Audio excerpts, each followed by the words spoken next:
Alright everyone, how's it going? Hope you're all doing well. Welcome to the stream once again. This is the second stream of the day.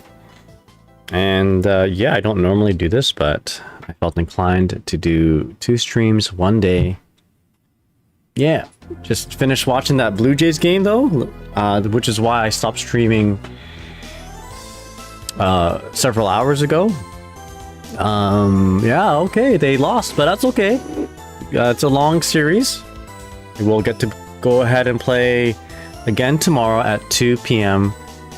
And yeah, if you're in town, let me know and we can all hang out and watch it all together. So that's what I'll be doing tomorrow. We're gonna catch the game. Me and my buddy had already assigned the time of when we'd watch. It's funny because I'm like, I don't know, maybe we had a few too many drinks at the time, but I was like, I don't know if I'll watch it tomorrow. Maybe I'll listen to it on the radio. And he's like, awesome, I'll meet you. He's like, awesome, well, I'll meet you tomorrow at 2 p.m. Is this place alright? I'm like, I clearly, maybe he wasn't, he didn't hear me. Because I wanted to stream or work on my other stuff. I'm like, you know what? In my mind, I'm like, you know what? Fuck it. It's what? Like, you know, the World Series only happens once. Well, actually, it doesn't happen once, but the playoffs in the Blue Jays don't often play in the playoffs, so what the heck? Let's just watch it again tomorrow and have a good time. I had a good time today, despite the Blue Jays not winning their game today, but that's okay.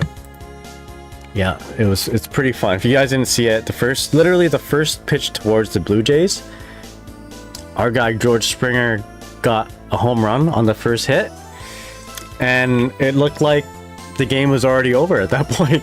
It's like, damn, you're gonna do a first pitch home run. Maybe not over at the time, but like, you know, we felt pretty good about it. But sadly, they got the big dumper return a home run several innings down. That's Cal Raleigh, and they were able to pull ahead. Unfortunately, Blue Jays lost 3-1, but that is okay. We have several games in the series, and the Blue Jays are a good team. So yeah, it is what it is. That's right, it is what it is. We'll get them next time. We'll get them tomorrow. Thanksgiving Day, Canada. I have a day off, so we'll watch it tomorrow at 2 p.m. and I'll probably stream before or after it, let you guys know my thoughts. But it was pretty fun. It's pretty fun to hang out with my buddy. We always have good conversations about Japan. Oh, you're working? I'm sorry to hear that. It's okay. Your spirit is with us. But yeah, welcome to the stream, everyone. Again, this is the second stream. We'll be doing the same thing that we did earlier today, which is do some high-level match watching. Dizzy versus other players. Earlier today, we watched some Daiji matches, and we watched some Maki matches. We watched Daiji versus, I believe it was Nago? Or was it? No, it was Daiji versus Seoul. And then we watched Maki versus Nago and Maki versus Ramlethal. I'm curious to see how Maki plays. I like Maki's play. Clearly, Maki is like incredible player, but I didn't see anything that was like too remarkable in terms of the gameplay. It was just very solid. So maybe that's just how Maki plays. I like to have a larger sample size on Maki's gameplay. So if you guys have an idea of a matchup you want me to look at that's not versus Seoul, not versus Nago, or not versus Ramlethal, because that's what we saw earlier, I wouldn't mind pulling up Maki once again, see how he deals with you know, other characters, and just get a better glimpse of how Maki plays. So we'll take a look at that maybe, or I'm curious to see how other players fight against Ramlethal, so maybe we'll take a look at Daiji, Peluna, or Papaya. So let me know. Yeah, that's right, Steven and Puku. Yo, Jay, how's it going, man? I want some pizza right now. Are you asking me if I want pizza? I can't say no to that. Send them over. Give me that pizza. What kind of pizza is it? But I hope you're doing well. There was one thing that was interesting that we saw that that Daiji did against Steve, which is the Icespike PRC. So I want to just jump right into it. take a look at this, which is basically using Ice Spike to lead pressure. So you do Ice Spike against your opponent. As they're getting up, but you don't OTG them. You just let the Ice Spike hit on the later active frames, aka have a very meaty Ice Spike, and then you're about like 15 to 18 frames positive. So let me show you. This is a horrible stage to look at. And then there's something that we noticed, but we just kind of bounced right off of it. We went to the next thing right away because I just wanted to let it cook for a little bit, the idea. And we can expand on it right now. We got the Xenogears pizza with a side of Final Fantasy X. What does that even mean? I don't know what that is, but that sounds amazing. I'd like to have some Xenogears pizza. Side of Final Fantasy X? Alright, so first of all, after you throw, you can do like a delayed Ice Spike. Depending how you do it, you can make it reversal safe against some reversals. So we're going to take a look at the in-game frame data. So that's a perfect Ice Spike. So 18 frame positive, 18 frames advantage is how you like. You can't get any better than that. I've never seen a plus 19 Ice Spike in this particular scenario. This is as best as you can get. So if you're close enough, actually I think 18 is perfect. That's perfect to, you know, safely deal with wake up DPs. Any later, or maybe this could be a distancing thing, but I did notice myself walk forward a little bit. Any later, 16 frames. Well, actually, any later, and if you're close enough, the DP will actually hit you like that. So you have to be, yeah. So you can get some DP safe pressure if you just Ice Spike. Do a late Ice Spike. Right, plus 18, so you can dash in and do a close slash or something. So catch a back dash because it's so active, and of course it'll catch up back. Yo, Mini, how's it going? What's up? Plus 18 that and a move doesn't. Yeah, plus 18 and it doesn't cost meter. Yeah, it's like a unicorn of a unicorn of a situation in Guilty Gear Strive, but you have to set it up though. That would have been a force break. I mean, after a knockdown, you can like, after a throw knockdown, you can dash up and do like K fish, or just a K fish and lead into anything else, and that in itself is like plus 60. So, you can do that in older games. You just have to set it up as you would have to set up in this game, right? But yeah, Ryu, hope you're doing well. What's up? I don't think I've ever told you, but I used to enter tournaments in different aliases. One of them was Ryu at one point, because my name's Long, L-O-N-G, in my language that means dragon. So I had Ryu in my name, as my name for a little bit. I was also a fan of Danmachi, the anime, so it was Ryu Lion. I entered that at one point. Okay, so yeah, so if you do a perfect plus 18 frame 18 frame on block Ice Spike, you are reversal safe against all these different things. 9 frame reversals basically. It's hard to do though. This is skill gated.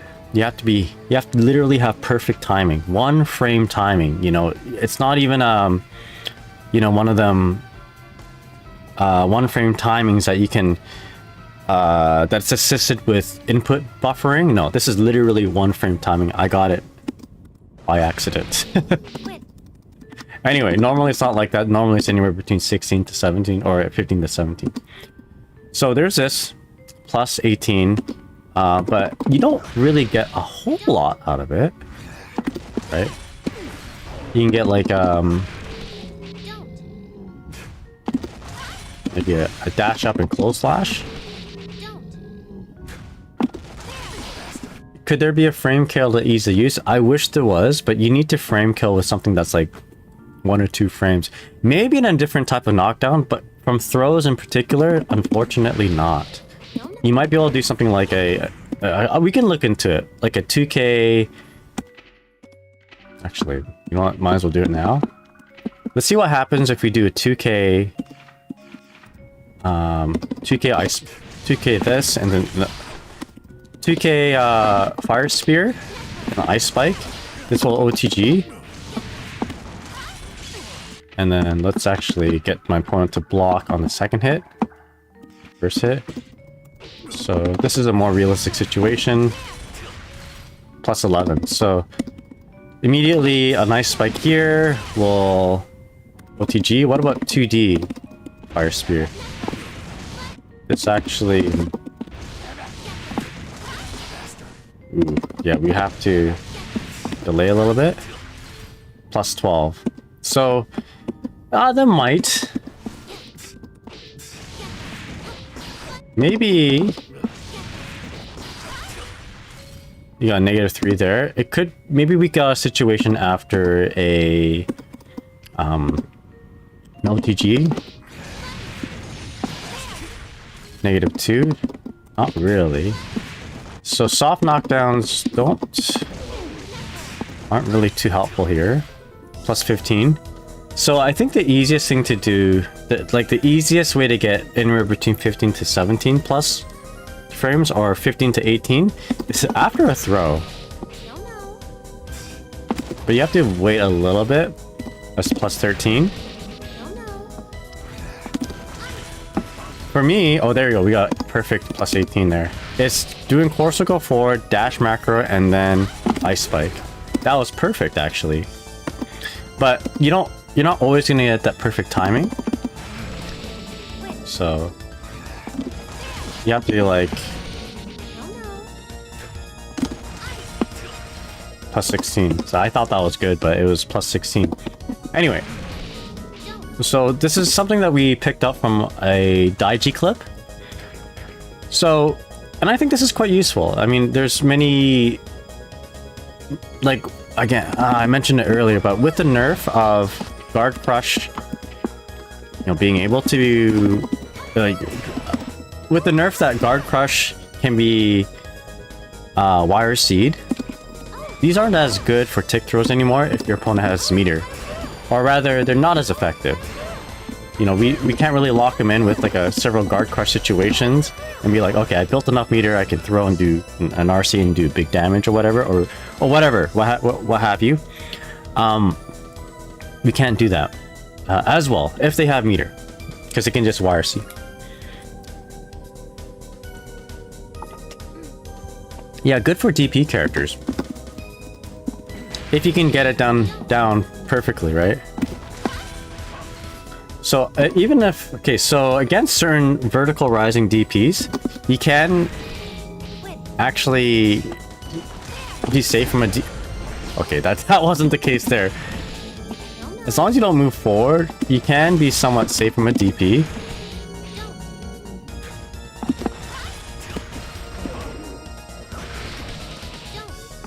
Right? But you can't move forward. So this is skill gated. Anyway, really cool. We're gonna be using this.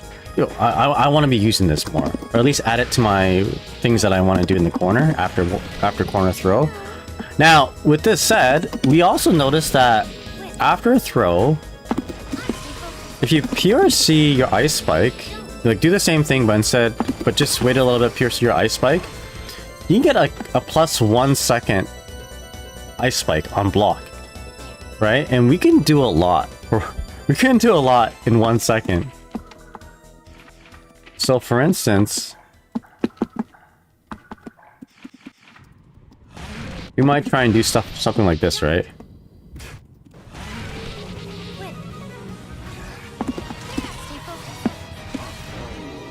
So if you are... Okay, the thing is, it looks like we have to maybe... Yeah. It can't be the exact timing for the ice spike. You have to delay it a little bit, then PRC. It can be a little bit late PRC, so like that. plus 1 second, 59 frames. Do it again. We gotta make sure the ice spike comes out. That was too soon. You can be really late with this, actually. Plus 55. Okay. So what can we do with this? We can, like, you can do a lot in 1 second. You can jump forward and do airdash back JH, for instance.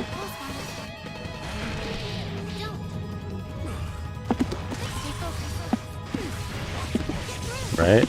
Just make sure this works. I'm gonna hold down back. Yeah. It works against him. It beats him. Let's backdash this.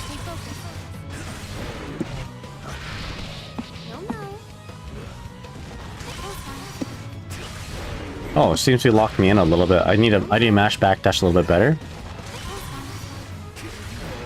Weird. Not letting me backdash? That's weird.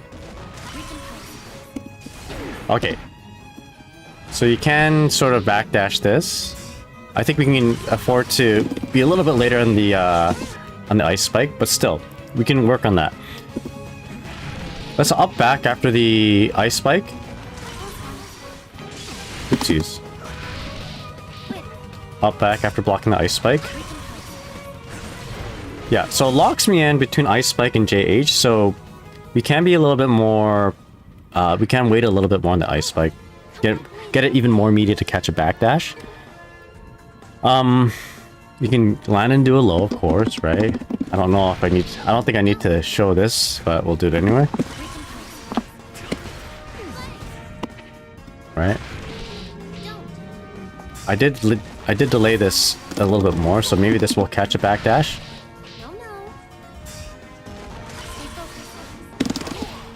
Okay, I can't mash. I'm having trouble mashing. Backdash. It's a weird thing that happens on the PRC. Okay. Caught the backdash with my 2K. Alright, going back to the high though. Can I DP this? Yeah, I get hit with the DP on the air dash back. Maybe we can delay it a little bit more. So delay the ice spike PRC more. Well, actually, what's the frame data if I do that? I'm not gonna jump in. I'm just gonna do it and take a look at the frame data. Come on.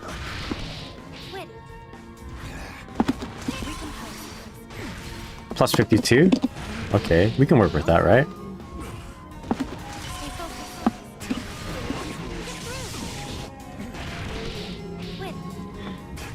I'll do a backdash check. You get frozen on the backdash. How about the DP? I think we are able to block the DP now. Yeah, there we go. So makes it safe on wake up. Okay, let's up back after the ice spike. Okay, it catches me on the up back, which means what?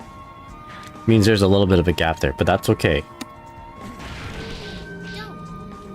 I bet if we block this and then DP, you're still going to be reversal safe. Just because of the nature of the air dash back JH, allowing you to recover in time to block. I guess what's neat about this? What else is neat about this? 1 second. You got a lot of things that you can do in 1 second. We might be able. Okay, just a thought. Can we summon a fish? And does a fish? Yeah, let's see what happens. Can we summon the fish? Does a fish bite gaplessly after the ice spike? Question mark. Let's find out. So in this case, we can cancel into the fish, or we can just let the PRC rock and then fish. Let's just let it rock.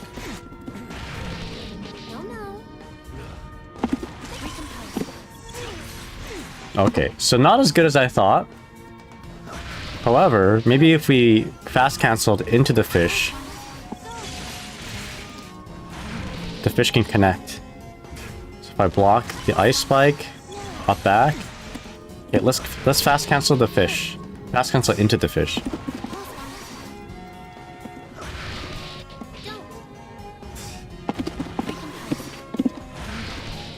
Sorry. It's a fly. Little bug.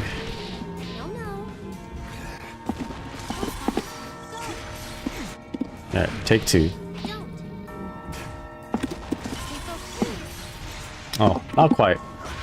Okay, so it's not that positive. But still, we can jump in and do something, which is nice.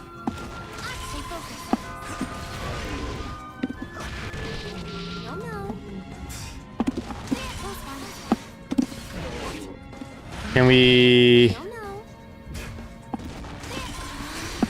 Okay, no, we can't equip wings and then do a mix-up.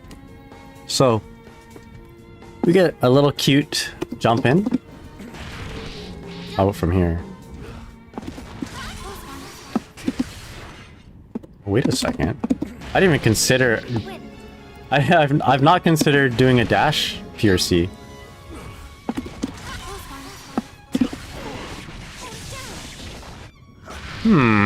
This will make us. This will make the conversion a little easier.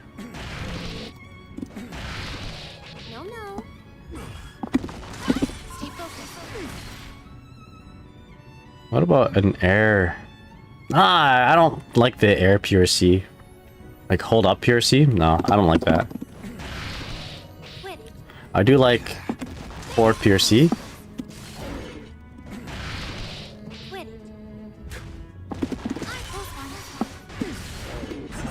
And then we gotta be pretty low with that.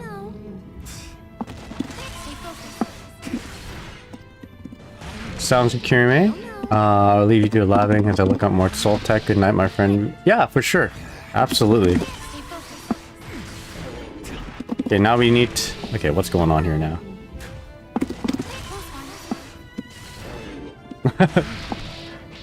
Wait a second.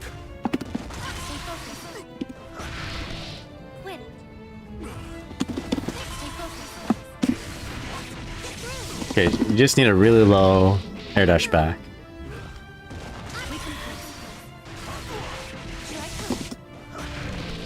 Alright, let's DP.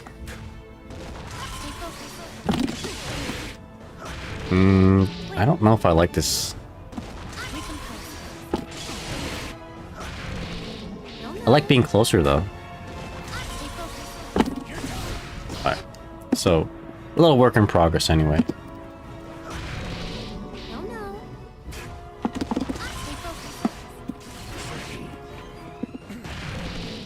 So I think we need to delay the PRC a bit more. Or delay the Icespike a little bit more, but we can PRC it.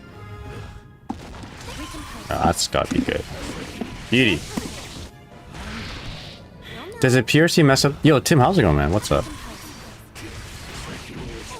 Does a PRC mess up the DP timing there at all? Yeah, I guess so. Some people might be like, I'm gonna DP right here. Oh, I guess I got DP again.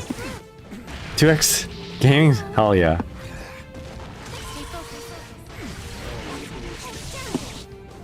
You, how's that Yasuo coming along?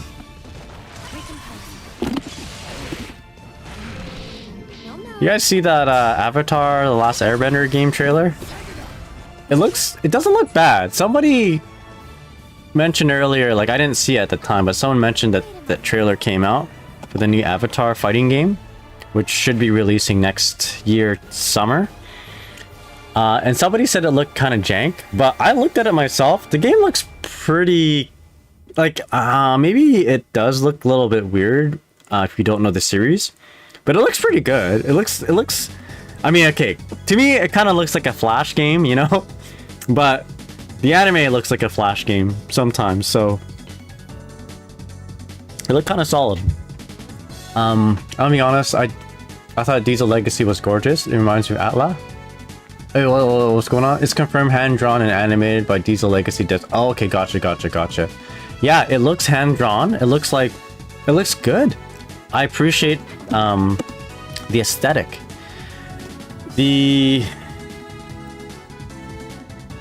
Yeah, the game, it doesn't look bad. I thought it would look a lot worse than because of what somebody said. But no, it looks pretty good. I was thinking about characters I'd like to play. If Uncle Iroh is in the game, I'd play that game. Or if the boulder was in it. Okay, I'm gonna do something else here. Let's do the same thing, actually. Tier C4, but then fast cancel into a fish. See if this makes the fish fight or bite a little bit quicker.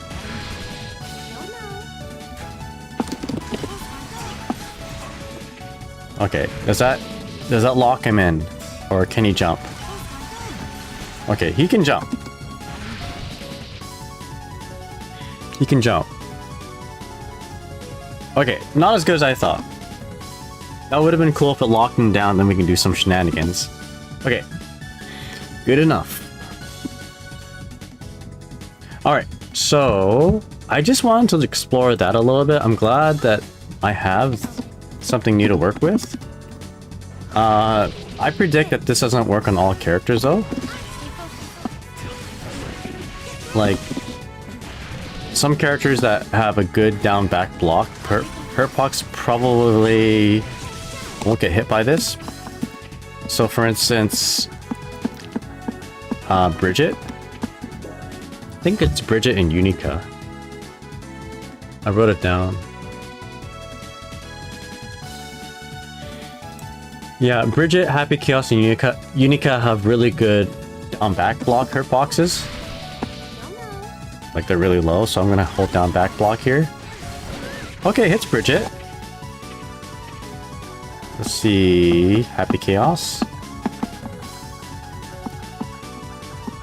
Where are you, buddy?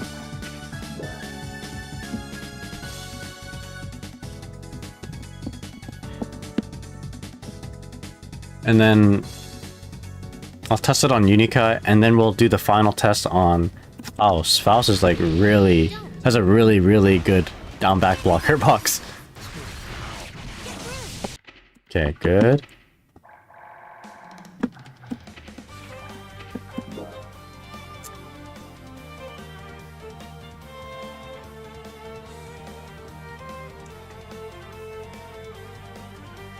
They'll make Iroh an assist maybe though, I don't know. Oh dude. Make Iroh full character, please. Nice. Okay, I think the fact that the Ice Spike is locking them into block, I think that's helping.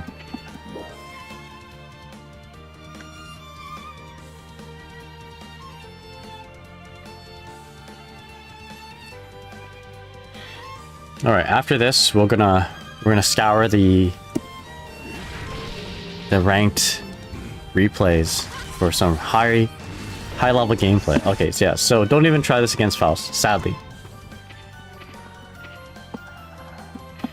All right, let us check out some high ranked videos. So let's go. Yeah. And the reason why I'm doing this is because I'm finding that I've hit a plateau with Dizzy in Strive. And I'm doing what I normally do when I hit this plateau, which is I stop playing and I look at high level matches and just take notes, basically. So that's what we're doing now. And we might play some games afterwards. Maybe do a little bit of a... some player viewer matches, maybe a ranked match or two. And I also maybe want to take a little bit of a break from from Strive and play some original Resident Evil 2. Haven't done that in a long time, so that might be a thing either today or the next day or whenever. So that's what we're going to be doing as a break. It's also Halloween time, so, or near Halloween time, so I thought it'd be appropriate to do that. Have I played Clair Obscur? I have not. I heard it's really good. So, who do we want to watch? Let's see the most successful Dizzy player interact and deal with Ramlethal. Solenopsis Girl, which is aka Peluna. So Peluna, very cool person, often shows up on stream and lets us know about what works and what doesn't work. So very approachable person, actually. Very nice person. So let's see Peluna, let's say, fight against a character that we have a little bit of trouble with, which is gonna be Ramlethal. I watched the match that Maki did against Ram, but I wasn't convinced that this is what we should be doing. So, or rather, there wasn't a whole lot that I was able to take out of it. So let's take a look at Peluna playing against Ramlethal. There isn't a big sample size here. The Ramlethal is at a lower rank than Peluna, and I'm already gonna guess Peluna won both of these because of there's only 2 matches. Can I expand my search? So it looks like these are the only ones that are available from is that October the 3rd? Anyway, let's watch these. This is gonna be good to watch because where we are at, you can see my rating down there. 1461. This is the Ramlethal. This is the level of Ramlethal that I'll be playing against, basically. So it's as interesting as it is to watch 2 top level or high level players duke it out. It's also important to see how super high level players deal with players of my level, and how are they able to win consistently, right? Because if we can gather that kind of information from like this session, then we're going to be equipping ourselves with a more realistic situation, which I'm going to be playing probably against a 1450 Ram, right? We need to know what effective strategies are at play here. Okay, so how I'm going to do this is that we're going to watch this. We're going to watch this at full screen mode. And what I'm going to do is I'm going to hide my face. Because replay theater doesn't allow you to rewind, it's not easy for me to kind of like go back and pause something and review and analyze it. So once we're done watching it at this angle, I'm actually gonna rewatch my stream. During my stream, we're gonna check the VODs as I'm, we're gonna reanalyze it. And when we check my VODs with this replay rolling non-stop, we can pause and rewind and what have you. So that's why I'm doing it like this.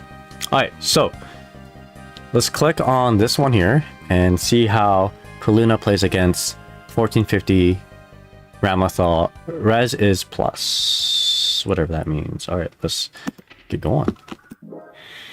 Of course, I'll be talking all the way through. All right, so Peluna, the best Dizzy in the world, according to rating update, according to the leaderboards, versus a Ramlethal that we'd probably play ourselves. Yo, Classic, how's it going? Thank you so much for the follow. Really appreciate it, my friend. Hope you're doing well. Okay, so jumping in is what the Ramlethal did. Round start. Okay, this is a situation that is dangerous no matter what Ramlethal player you play against. At this level, you put yourself in the corner, she's gonna kill you. She's gonna have a good chance of killing you. So we're gonna stay away from the corner as best we can. Getting hit with that, not much we can do about that other than react, get wall broke. Okay, not looking good so far, although we do have 50% burst still. Ram doing Ram things, okay. Overhead. Okay, now, okay. Classic Peluna thing, maybe we should learn how to do that because it seems to be what Peluna does. Okay, can we kill? I don't think we can kill here. Oh, maybe we can with Wings of Light. Oh, what the? Okay, we're gonna definitely have to review that. Okay, Ram jumped again. Oh, that is interesting. You guys see that? Using the fire spear to deflect whatever that move is, the ground pound projectile. Which makes me wonder, can you also deflect the sword explosion? I know you can deflect the sword, but what about the sword explosion? Okay, so it's a couple things to think about. Oh, just missed that overhead. Okay, here we go. Activate Wings of Light. Okay, reset into a throw. We're probably going to see a cross-up. K-fish, yep. Cross-up right there, nice. And... okay, yeah, just being a little bit patient. There was a little bit of a block moment there, probably to scout out that burst. And there you go, throw. So that was interesting. I don't know about you guys, but I totally thought the Ram was gonna win the first round, but they didn't. I would have definitely got beat by that. Alright, so next one. Classic, hope you're doing well. What's up? Thank you so much for the follow once again. And we're on to match number 2. Sadly, we already know what happens. Well, actually, we don't know what happens. Maybe the Ramlethal won and then rage quit. Or win quit, rather. Round up throw, okay. Dangerous situation here. This is like, no matter who you're playing against, if it's a Vanquisher Ram, this is a dangerous spot. Okay. Going in, okay, let's go. Doing well on you. I'm doing very well. I watched a... I actually streamed earlier today, watched a baseball game, watched the Blue Jays, and then here we're back. Okay. That was interesting. Do you see that McHale sword round? Or, not round start, but at the start of the wall break. Okay, here we go again. We saw this sequence earlier. Are we watching the same game? Okay. So we just have very optimized sequencing, I feel. So we saw the same thing twice. So it's like a premeditated sequence, I think. A practice sequence. So we got caught with that low. Okay, so important to know, are we plus or negative after the full Rekka? No meter. Grabbed. Exodus, how's it going? What's up? Oh, beauty. I don't know when the burst came back, but that could have possibly been a burst safe type of sequence. Okay, 2K2D. Classic. Ram's got meter. Nice IBing. Ram keeping up the pressure. Again, this is dangerous no matter no matter what Ram you're playing. The pressure doesn't stop until she's run out of swords. And there we go. How's your Alpha doing there, Exodus? Okay, 6B round start. 5k anti-air. Okay, good pickup. What do we have here? Gonna go for a cross-up.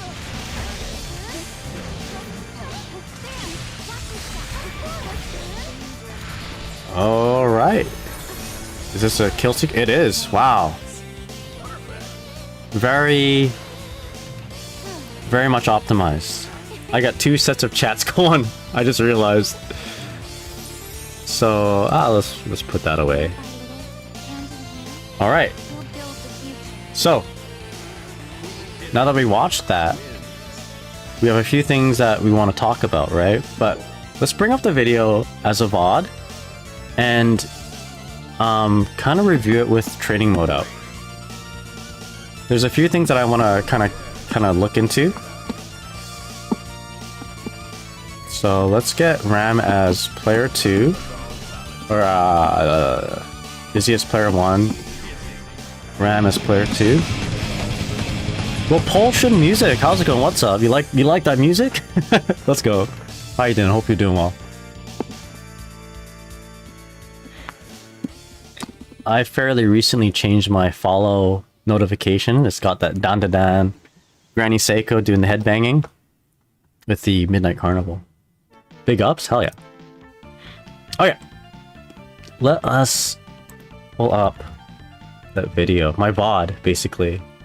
This is genius. This is the way. This is how we're gonna be rewinding in in a replays. Watch it full, all the way through, and then you know, bring up my VOD. Right, check this out. Okay, bam. You know, Nagaiception, and then we're just going to rewind it from here. There we go. Garange suggested this. Alright, here we go. Now we can pause and all that, although the quality is probably not the best, but let's try to up it a little bit. There we go. Okay, so now we can watch it and we can pause it and do all that, right? So, and we can fast forward. So there's a few things that I want to look into. So first of all, how do you not die in the corner? I think you just have to, okay, yeah, you gotta save your resources, your burst until you're in the corner. Try not to burst as soon as you get hit, like mid-screen. I'd say more effective to just save it from when you're over here. Okay, so first thing that we noticed. Fire spear interacting with the ground rocks. It's gonna happen soon. Tim over here says, have you played Clear Obscura? I have not. I've been meaning to. Okay, so it's gonna happen at some point. Alright, hold up. Before we get into that part, this is something that Peluna does very often. Like, I swear, I see this once a set. Canceling your air dash? How do you, there we go, there we go. Okay, so I'm gonna just slowly move forward. We can go backwards too. Okay, hold on, sick. So, jump. Air dash forward. BRC down. Button.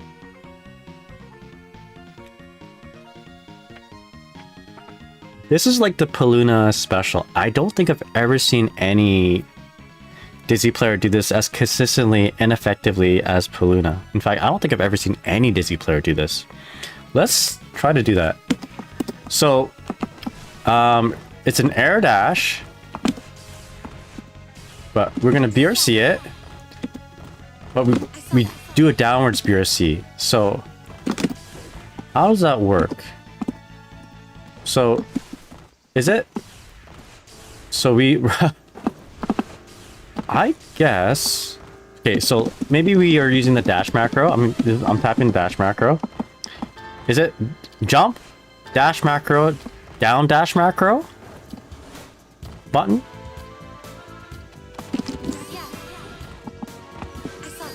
There's that as a forward moving one. It's a lot of work on my hands, that's for sure. Or is it like an instant air dash motion, like 9-6 on the directional inputs? I'll show you guys what I'm pushing. Let's do both, right? Is it like this? And then it looks pretty hard, yes.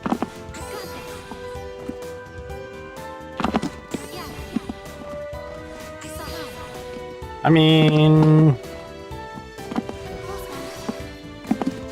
it's pretty, yeah, it's kind of tough. But Peluna does it all the time.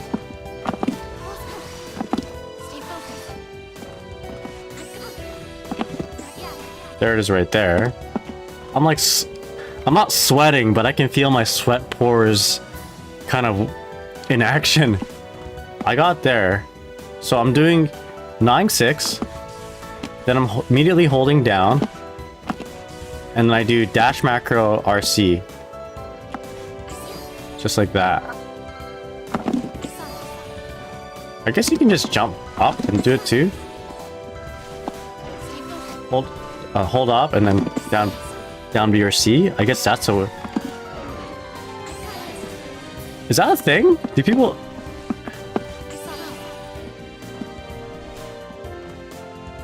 I guess, and you can also... I guess you can hold up back.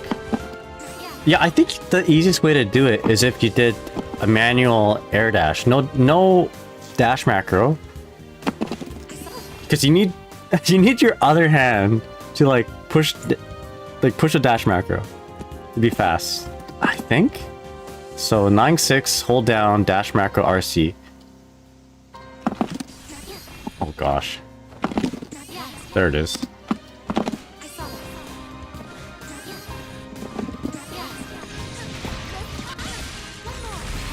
Maybe. I don't know. It seems a little bit unintuitive for me. But this is what Peluna does, right? Maybe it's easier with like a hitbox. I don't know.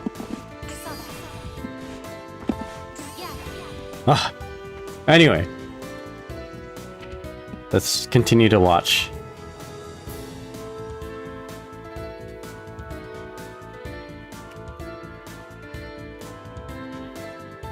So we see the Peluna special right there. Okay.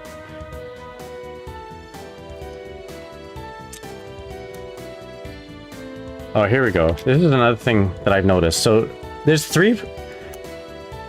Today we've seen 3 players do this. Daiji, Maki, now Peluna. This is something that is probably this is a setup that I probably need to know and should be doing more. If those top 3 players are doing this with great effectiveness. So after a ice field knockdown, like a 2D knockdown, cancel into Wings of Light, summon fish right in front of them, and then dash jump to get the cross up. Okay, now, what do? Okay, oh gosh. And Peluna does an overhead to end it right there. Okay, here we go. Ice, dash up. Yeah, dash up 5D on the recovery from the ice spike. Let's watch that one more time.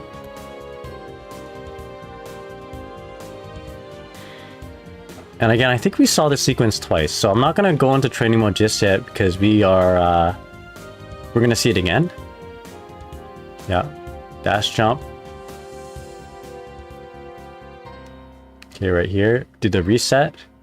That was beautiful, by the way, because you're not close enough. You're not exactly close enough for it to be grabbed. Which is right. A lot of times, if you dash up into a 5D right here, like to get this to reset, isn't the easiest thing to do. Oftentimes, if you're too slow, or rather, no, if you're too fast, the 5D will combo off this ice field pop, and you don't want that. You want this to reset into a no combo, which is what happened here. And often, because it's not an actual knockdown, you're actually resetting from a stand-up position, you can get grabbed. You have to be perfect. You have to time it perfectly or space it out right. Okay, nice, beautiful.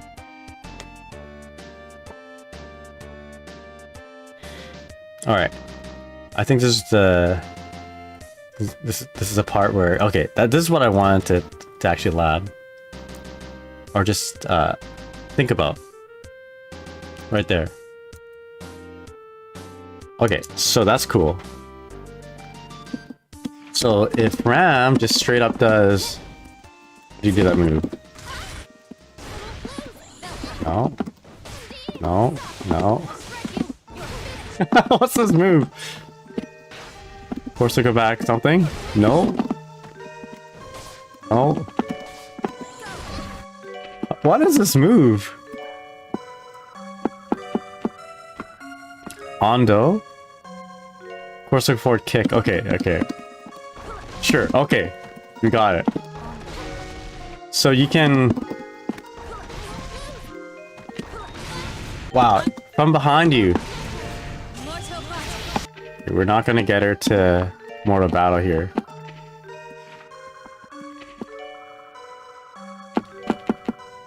There. Oopsies, there we go. So you can just straight up deflect it with ice, or I mean, you gotta read it, right? You can't just react to it. Well, maybe you can. You have to be really quick. But I think more often than not, you're thinking about like, okay, when is she gonna do it? It's more of a read, I feel. I don't think you can react. Maybe you can. Oh yeah, it's gonna be tough to react to. Maybe offline, I would say not good idea. Online. Okay. And she does... You can do like a block trigger, right? Bam, bam, bam. So if you were to block all this and then just fire spear,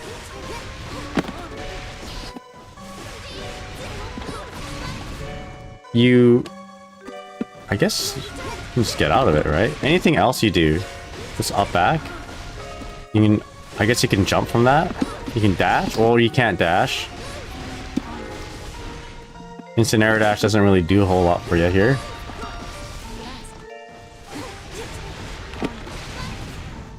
I mean, okay, so there's an answer to that. Oh, Peluna, how's it going? I sent you the input history of the fast BRC down thing on Discord. Hell yeah. I don't have Discord on right now, so I have to grab my phone. Thank you, Peluna. Really appreciate it. See what I tell you, Peluna, very super nice person. Always willing to help. I love it. Peluna pushing the Dizzy agenda. Okay, I'm really happy that you did that. Thank you so much. We're watching your video, by the way. I'm going back and forth. Just kind of dissecting things. Dissecting how top level players dismantle lower level players at this point. Yeah. For instance, I have trouble against 1400 Dizzies. I want to know, I have trouble against 1400 Ramlethals. I want to know how the more competent, the stronger Dizzy players deal with 1400 Rams. So, noticing this, notice a few things here actually. So, what else does Ram do? She kind of does that sometimes, right? Just to extend her turn. In fact, what is she after this? She's -10, so if you block this, you can just punish, probably just punish with a close slash actually. Right. But what else can she do? I guess she can throw a sword. And unfortunately, Fire Spear won't deactivate the sword. Fire Spear will deactivate the sword, right, in a more neutral situation. But this is a little bit too close. You can press chestnut to beat sword toss, but only on non-H normals again. Okay, so if she does like bam bam sword toss, maybe, or maybe it's a little bit farther away, right? I was probably a little bit too close.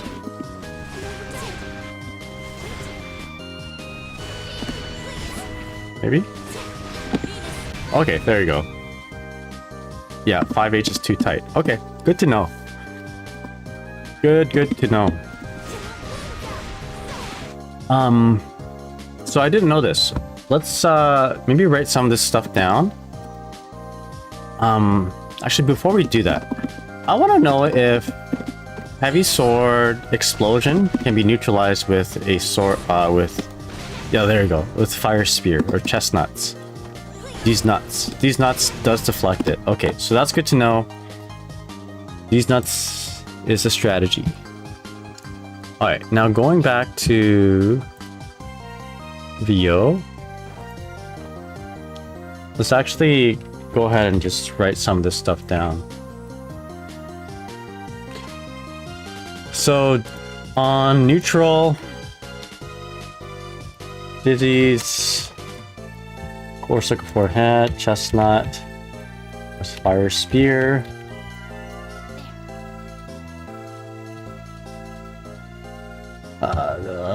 Can neutralize a lot of Ram's projectiles, including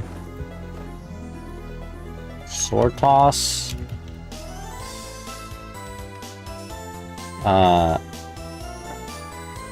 explosion from sword toss, and ground rocks. Okay, good to know. Yo, Curtis playing. How's it going, man? What's up? What else did we do? Oh, actually, let me grab my phone. I want to see the input. Let me grab my phone. Here be.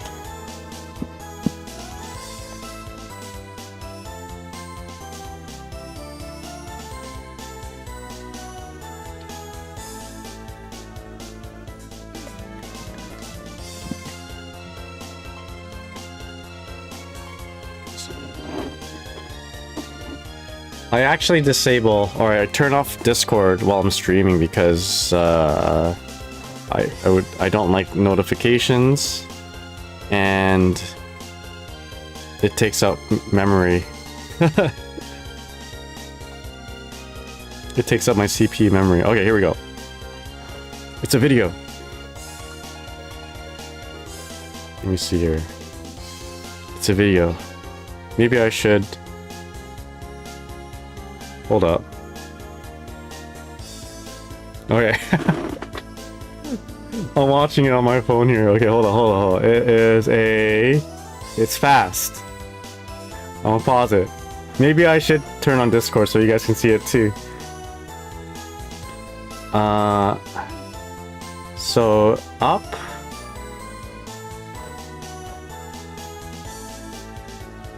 Up dash macro, neutral, up neutral dash macro. Oh, that makes sense.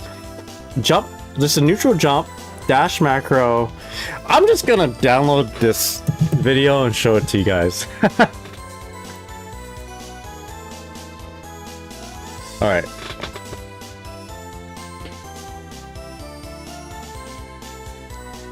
Not much, hope you're doing well. Sad I missed you playing Resident Evil 2 earlier. Only had a chance to look. I didn't start it actually, so maybe we can play that a little bit later tonight. If you're willing to hang out. And we're talking about the original Resident Evil 2. Okay, so Peluna posted in my Discord. And by the way, if you want to join the Discord, you're more than welcome to.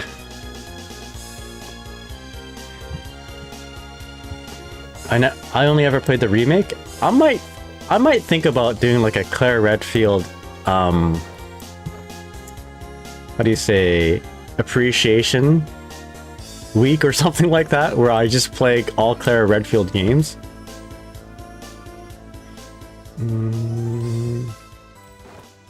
Downloading this. Okay, actually, I probably shouldn't show you where I'm downloading this to.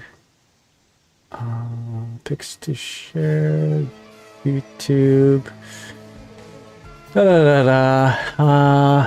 Sure, right here.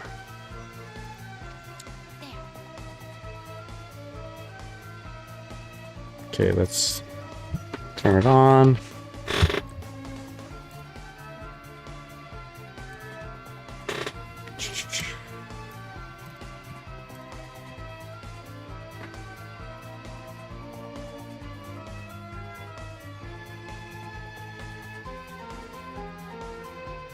I think this is it. It's better not be hentai. There it is. What happened to it? Try that again.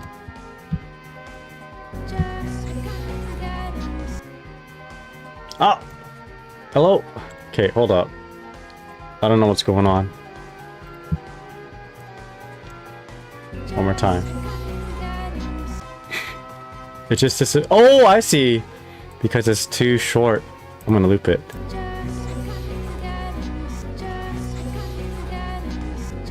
This is the input. This is the way. Okay, what are we seeing here?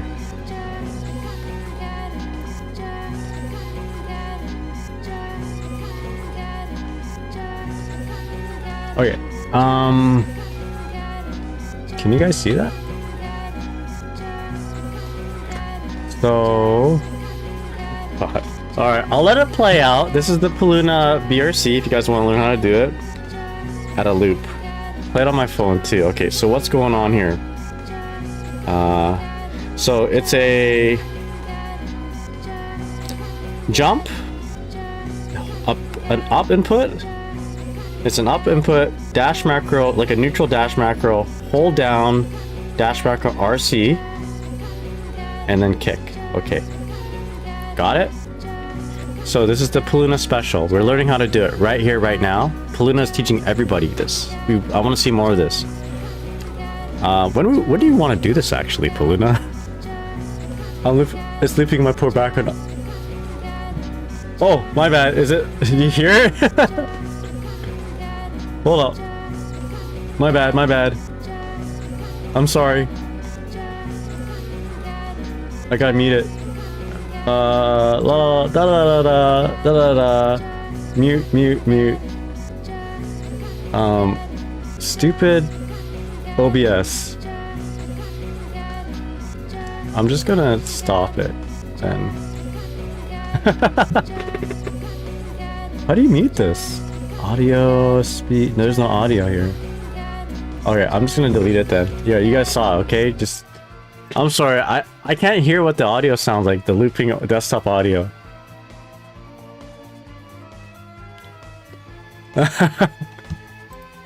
If you're saying something really bad in the background, I'm sorry. I can't hear it, but you guys can apparently. Anyway, so you guys saw it. So Peluna says the big thing is that you can buffer the air dash as soon as you jump, so it doesn't really have to be that fast of an input. Okay, roger that. Let's just try it out. So if we're breaking it down in terms of the input, it's jump, it's neutral jump even. Neutral jump, and again you buffer the dash input in this case. So I'm gonna tap up and then dash, and then as soon as that happens, we're gonna hold down. So okay, we're gonna hold down and dash macro RC. So again, just tap up dash macro. I'm doing it immediately.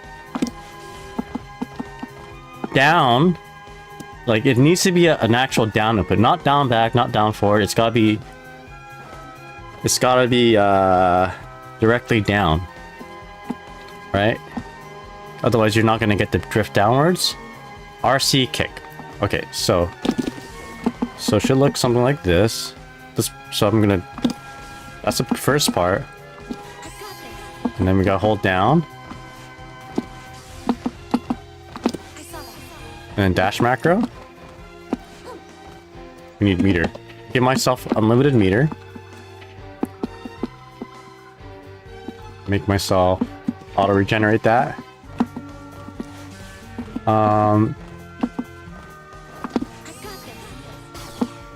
So maybe like that. Maybe not. Okay, let me reread Peluna's thing. Big thing is that you can buffer the air dash as soon as you jump, so it doesn't really have to be a fast of an input. Is that it?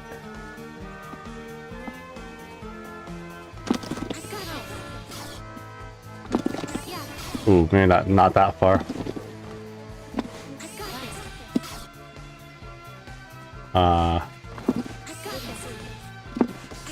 My hands hurt. My hands hurt. Oh, are my hands supposed to hurt?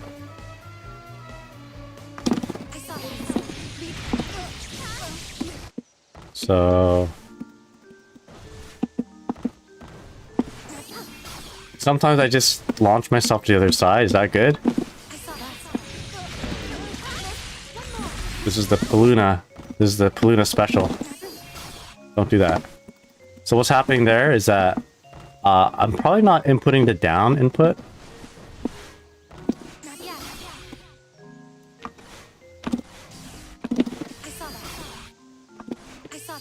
Oh, just mash. Madly mash that. There we go.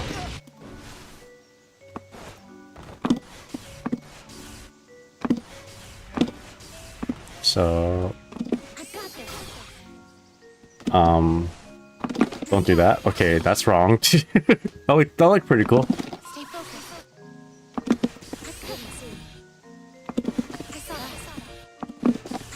Does it have to be right away? Or do you like air dash and then let it rock a little bit, then you do the down BRC? So that's I guess it really depends on what you want to go for.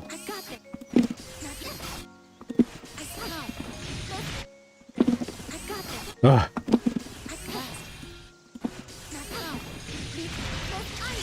Alright. So I think I just gotta get better at this. Well, what's important from when I was doing it before, anyway, is that when I was doing it before, I was very fixated on getting the 6 input, whether I am like on the air dash, whether I'm manually inputting it or if I'm using the dash macro. But yeah, I guess we don't really need to do that. We just have to go back to neutral so that we're ready. So then we're ready to hold down into the downwards BRC.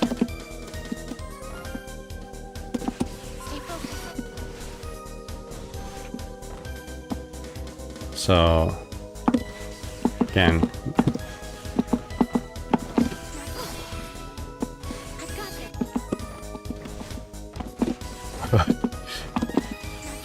Uy.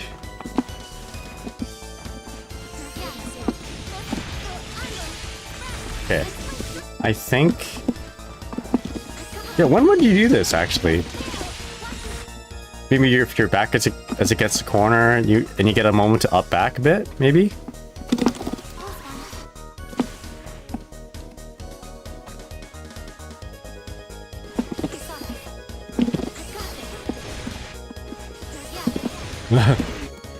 Jeez, I don't know. You let it rock? Okay. Anyway, at least we know how Peluna does it. We can try to copy it if we want. And not try to figure out what Peluna's doing. We just know. We know. Okay. So let's continue watching this. And see what else we can get out of it.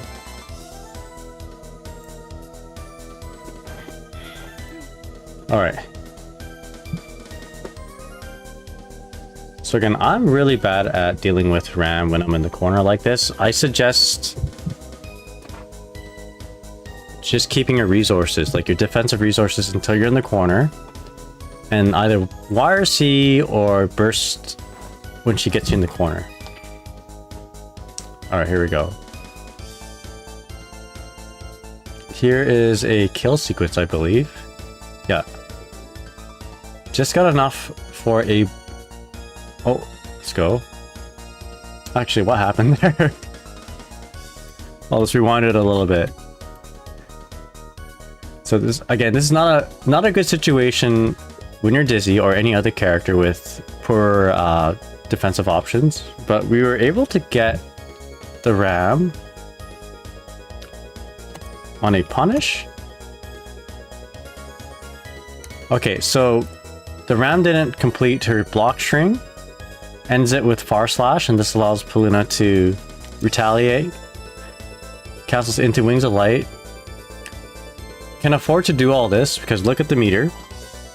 Look at the burst. Ramlethal's not going to get her burst back. Well, she does eventually, but like, she's not going to burst the sequence at the moment, and we're about to get our burst, which allows us to convert this into like a grab. Oh, wait a second. Wait, what happened to our Wings of Light? Wings of Light pops. Oh, okay, we didn't have enough meter. Okay, I see. This is just kind of a rough situation, hard to make a decision at the moment. If we had a little bit more meter, what would have Peluna done? Probably another Corsica forward dust, like a wall assault into a grab, and kill from that. But we didn't have enough meter. And then Ram just had enough time to burst. But Peluna intelligently goes for a reset. Plays a little bit defensive here on the offense. Ram's got the meter. Ram's got the burst. So normally players at this level probably are going to panic. Burst, YRC. So this little delay here is to just scout out the burst. But we're going to do the fastest thing that we can, which is a grab. You can't burst a grab. This is going to kill. Okay, so just good decision making by Peluna.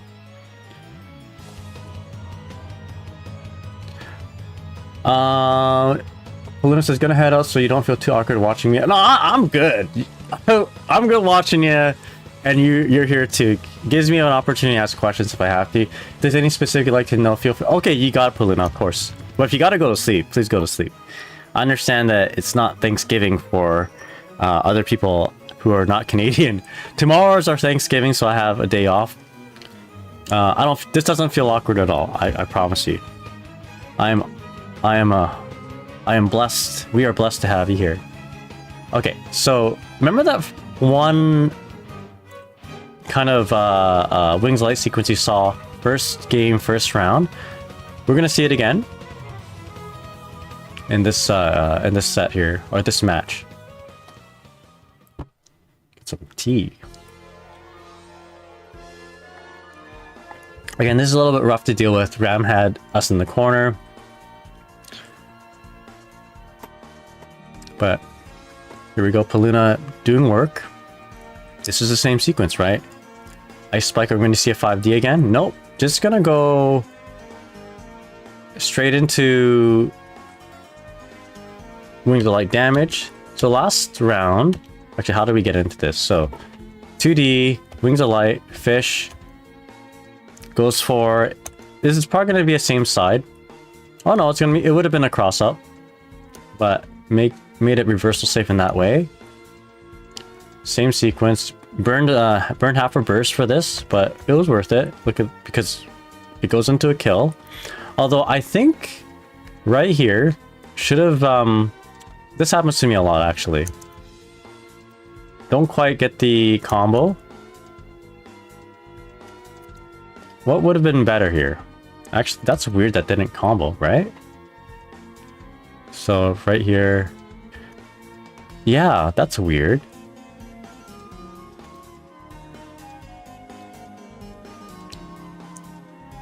Too much hit stun deterioration. So close slash 2S worked, but didn't cancel into sword. Weird. Okay, whatever. We got the kill anyway. I think maybe close slash 6H into sword, or close slash 2S into super.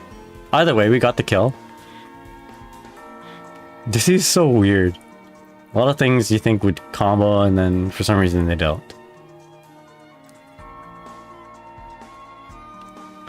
Okay, completes a Rekka. Shouldn't that be in Dizzy's favor? Let's take a look at the frame data there.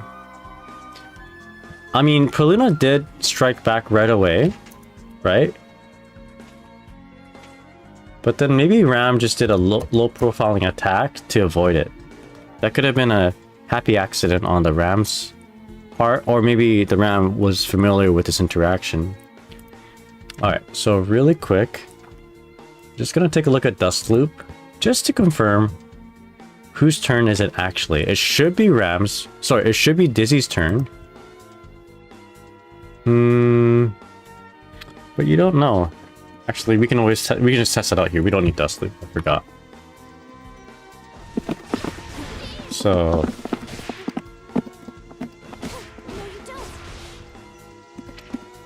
she's negative 21 here.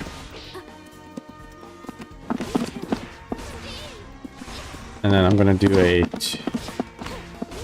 2K. Okay, so maybe Ram charge up the second or the third hit.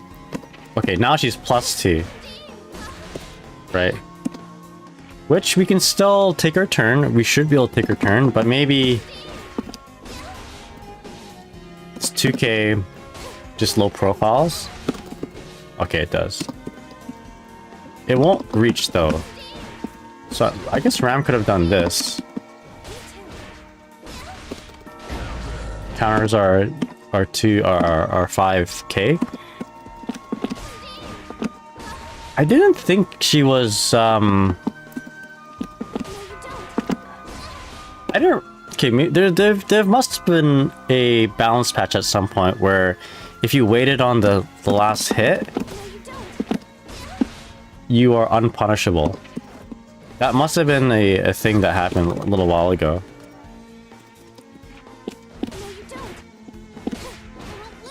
So instead of 5K,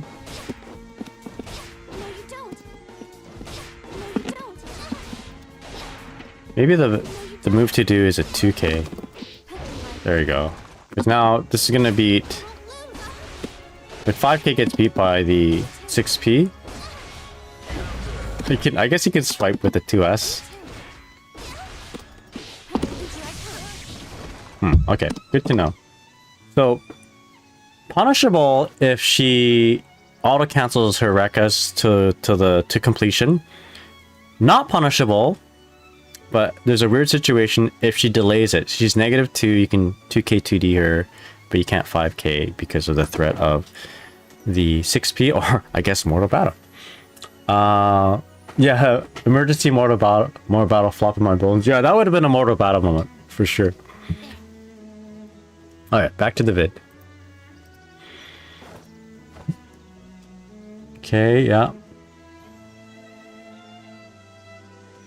I wonder if this Ram player knows that they're playing against Peluna. Let's go back one. We just got our burst. The Ram just got our burst. So this is a throw check and also a burst check. So actually, what would beat this? If you did a fish here, dash out fish, and then this is a choice. Jumping forward here, again, it's there to quote unquote shimmy the grab, and also avoid reversals, and also to bait out the burst, right? But the problem with this, oh, this is interesting because the fish hits from behind. I was gonna say the problem with it is that if you mash buttons, you're going to interrupt. Huh, actually this might be really interesting. The fish hits from behind. Usually if you have the fish kind of, you know, be the hit for the shimmy, your opponent can mash a button and just eliminate the fish and take their turn basically. But in this case, because the fish hits from behind, I wonder if... Okay, let's test this out. First of all, what do I mean by, like, the counter play of a shimmy?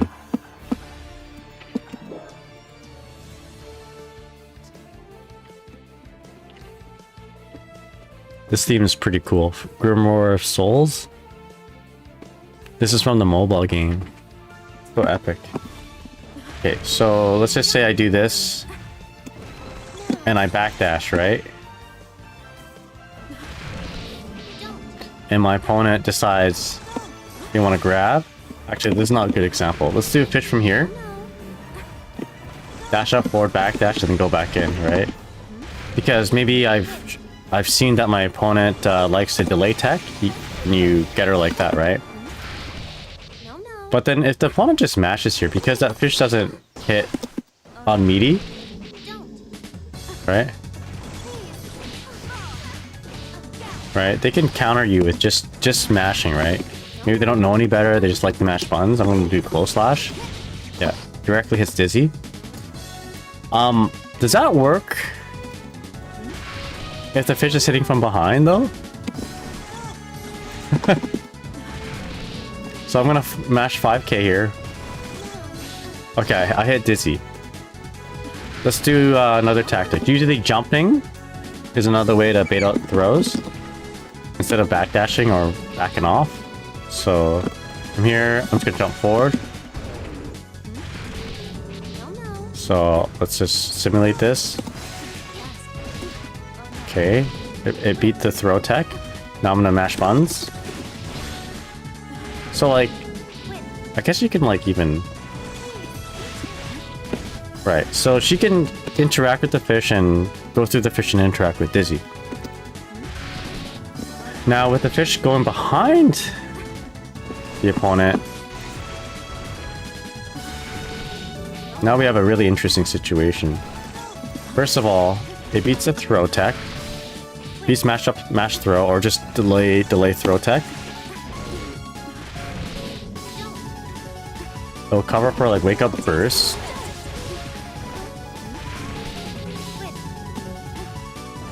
It'll cover for wake up mortal battle.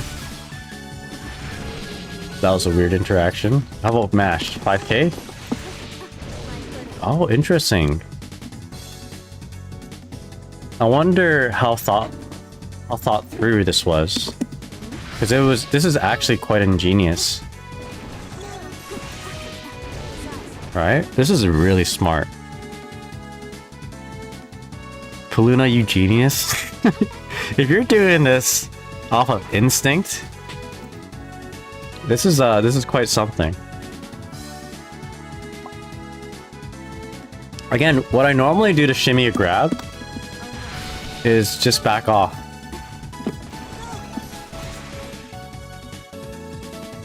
This is smart. Okay, so let's just say they respect you, right? They respect you and they're like, okay, surely this Dizzy player is gonna do a strike or whatever on my wake up. I got a block. So they're respecting you, they you know, they hold block, and now they have to eat a mix up.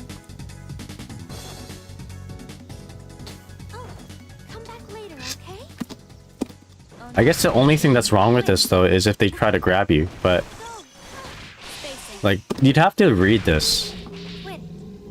See that decide, like feel that they're gonna jump and like you jump with them. I'm gonna hold up back and then just grab. So this is like the counter. They can't backdash. I guess they can sort of backdash this, but they're locked in. I'm gonna backdash, hold up back. 5p maybe? Okay, yeah, so interesting. This is cool. Wow.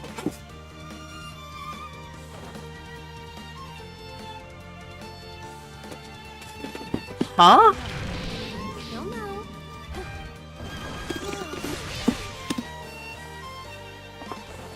How thought through is this?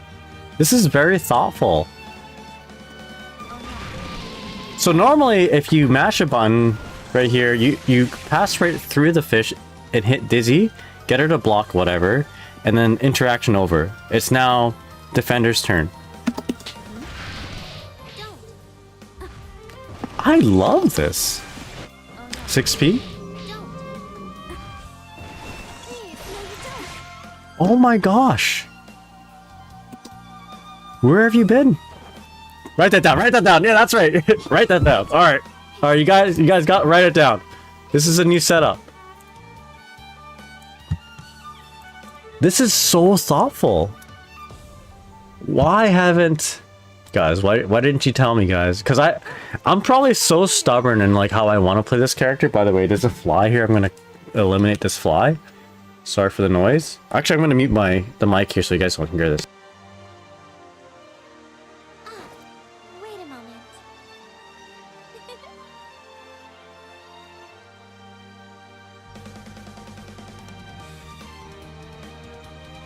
Okay, I just smacked my light fixture. And then my light fixture just smacked my camera. Alright, write this down. Okay, so setup notes.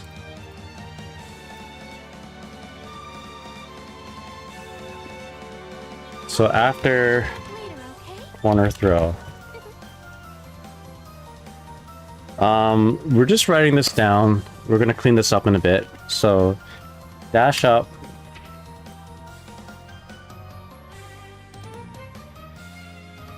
Dash up.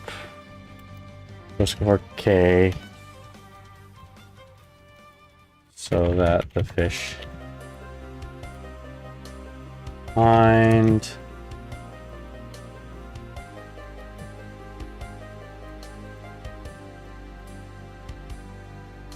or jump.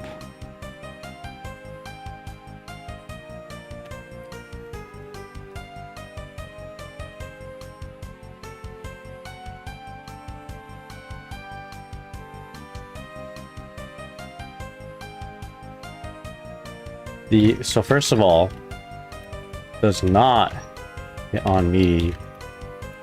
However,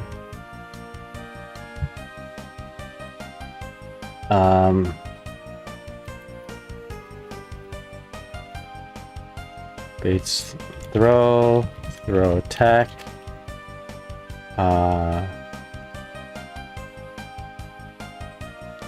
single button mashouts, or actually normal bar mashing, reversals, wake up bursts,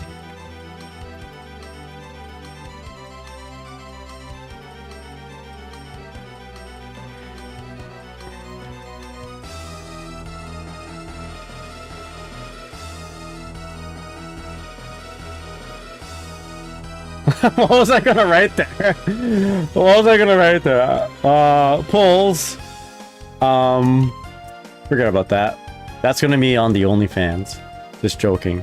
Uncensored notes on the OnlyFans. Pulls opponent away from corner and can do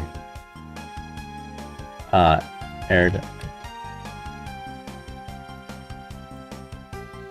Not that you like. There's not a whole lot you can do with this with them getting pulled out of the corner, but I think it does help the air dash back. JH can air dash back JH overhead.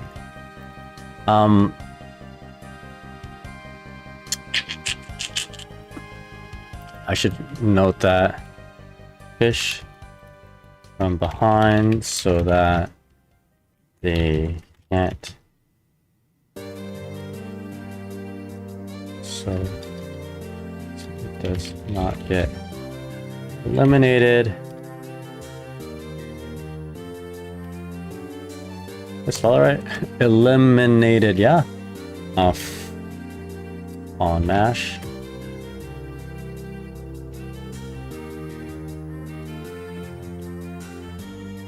Normally it does. I can't believe this is such a nice find. This like oh my god, the amount of times I go for like throw pressure and people just want to always throw tech or delay throw tech or delay throw something, so delay OS something on defense. This is gonna beat that.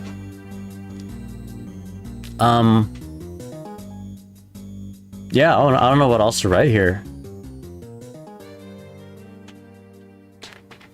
If you block an abare button, fish will wait from. Okay, that's like classic Dizzy, by the way. I love this. Okay, once again.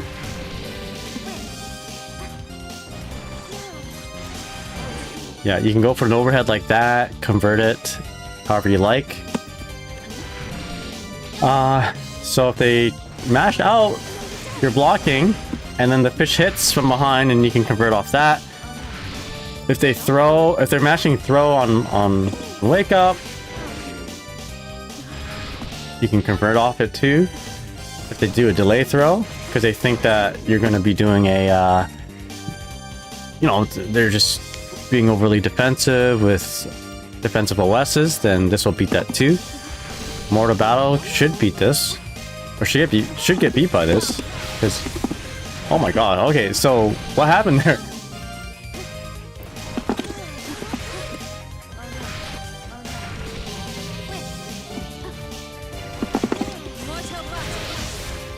Well, you block it in the air anyway. You can do something.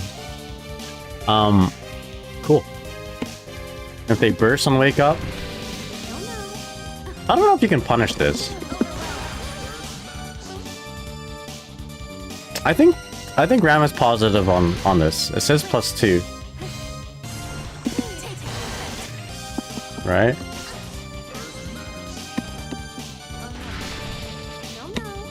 Let's test it out. So I'll do the same thing and I won't do anything after. Right, I'm just gonna down back block. Wake up burst.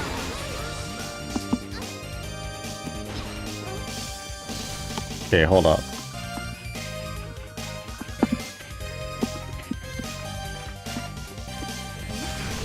Oh, you know, the frame data is on Dizzy, right?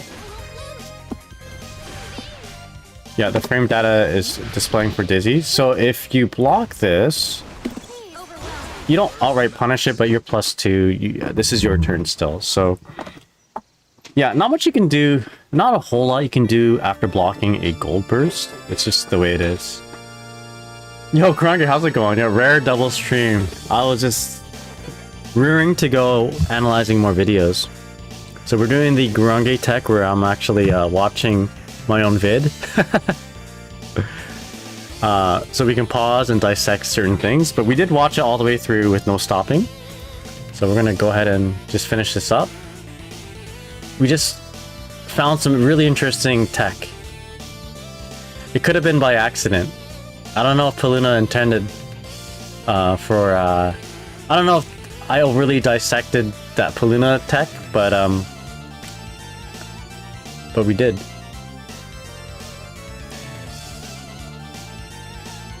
Okay, and of course Peluna very smartly not bursting there, save it for the next round. Although this is kind of scary going into the last round against a Ramlethal. But we have, you know, it's one game apiece, one round apiece, but we have bursts, so we can do a lot with that burst. And Ram does not have a burst, so we're ahead. 5k. Okay, here we go. This is a sequence. This is a sequence we saw twice actually. So, okay, yeah. With the full burst, and with the Ramlethal not having a burst, we can do stuff like this. Basically kill off of one, or actually two interactions. So let's see that one more time.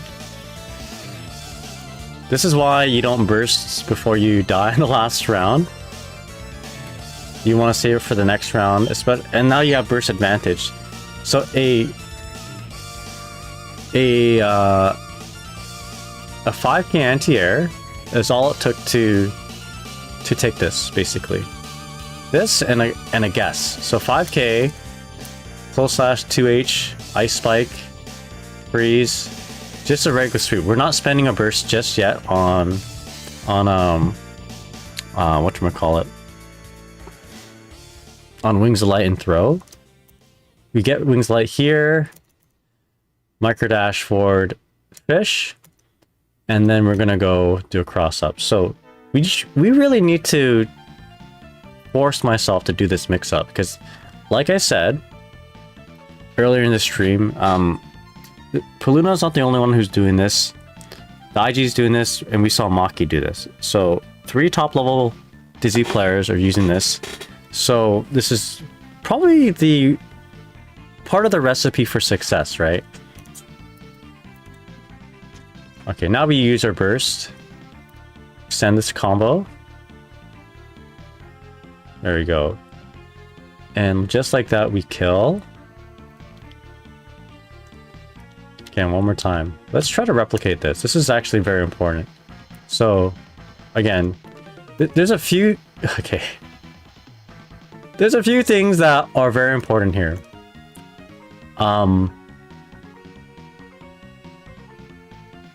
You know, you don't just do this combo, this sequence, without scouting out their resources, right? If they had burst at any point, then you just spent all your bursts and they reset the situation, right? Let's go back again. Another thing is, this is the last final round. You know, you don't want to be doing this in round 1 if you didn't already take a round or whatever. You don't want to do this right off the bat. You want to do this if you're going to take the match.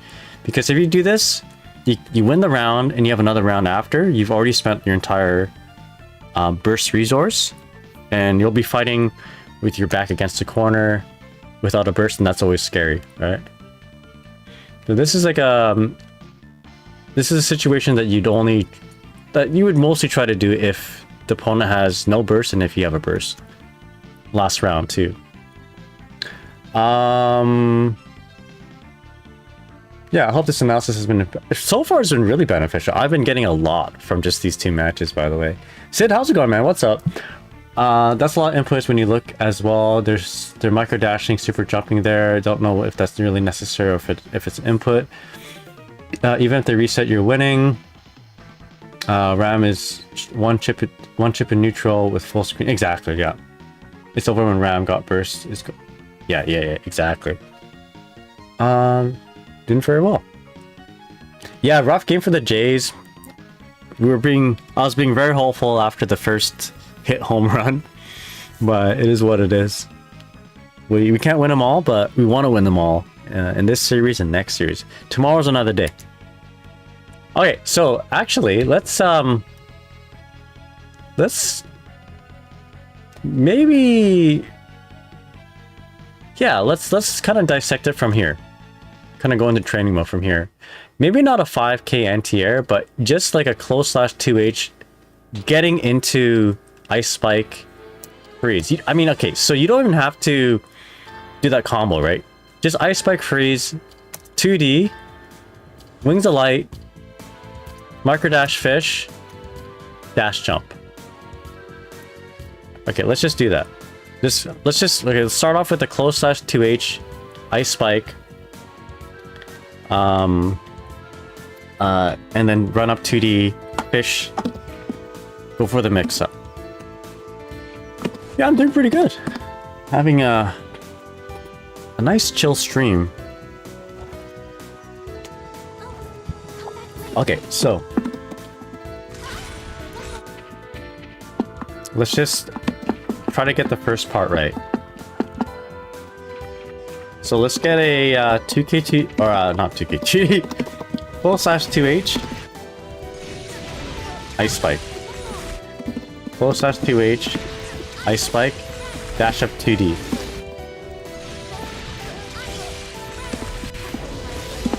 Okay, and then we want to cancel our 2D into Wings of Light, micro dash fish. So my problem with this is that I'm just gonna jump forward. I'm not gonna dash jump there. My problem with this is that the fish doesn't hit Meaty, but maybe that's... Oh, it did. Yeah, actually that was okay. It hit Meaty there. Just hold back to block. Okay, so that could have just been crossover protection.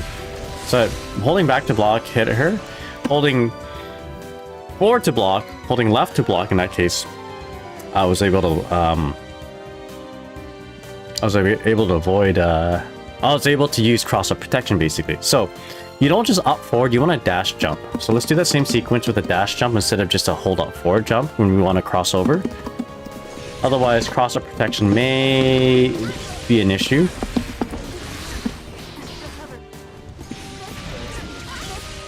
Basically, we want to get to the other side as quick as possible, and that is facilitated with a dash jump. Okay, let's see. Did we get the mix up there? Gonna hold back to block, hold right.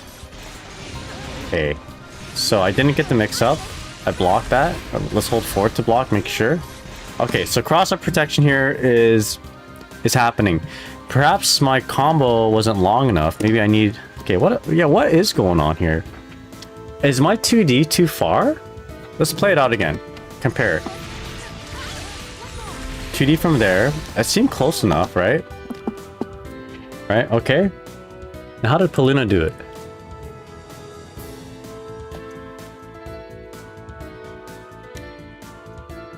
Okay. 2D, Wings of Light, micro dash fish, dash jump. Gets the cross up. Okay, compare that to mine.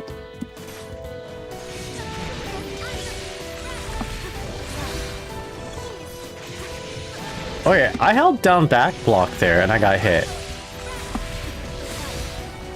Down back block got hit. Down forward block. Blocks it. It's because I walked back a little bit. Okay. I positioned myself in an area that allowed me to do cross-up protection. Is this an outlier of a situation? Rongi, thank you so much for that. You're right. I got some tea. I don't know if this is good enough to hydrate. I should probably grab some water.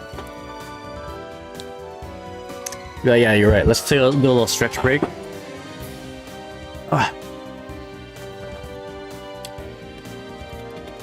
Guys, I am 5 more followers to 3,000 followers.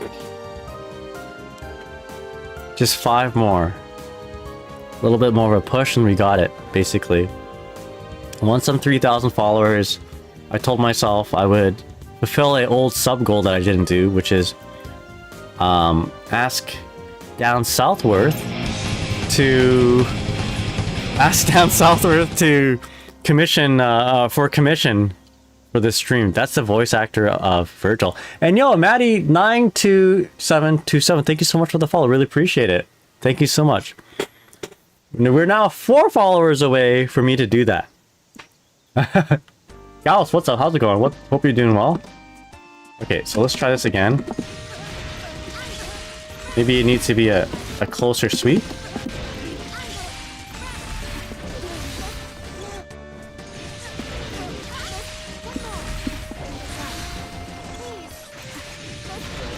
Okay, maybe that was just a regular jump. So back blocked, holding right blocking to block that worked. Holding left. Okay, cross up protection in effect here.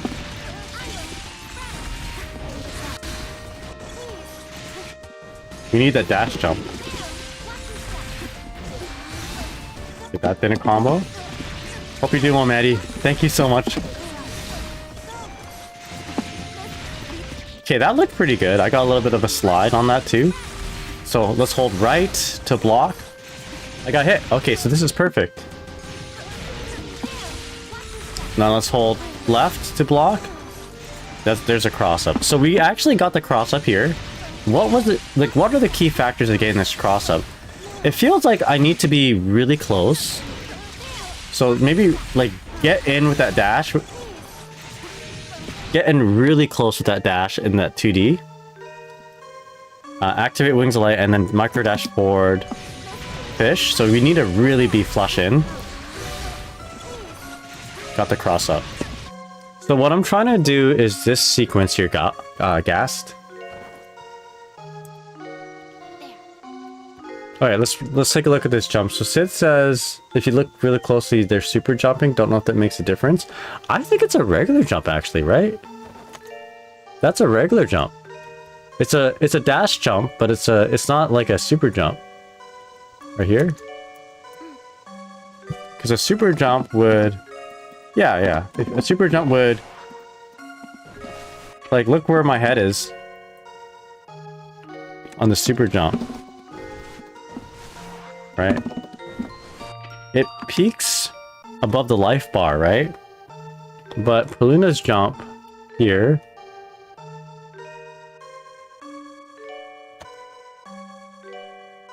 Let's go back one. Maybe it is a super jump.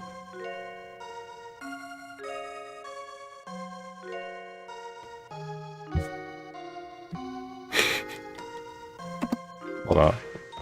You're right.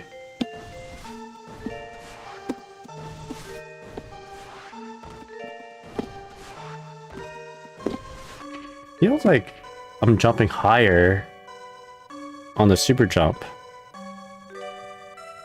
Right, let's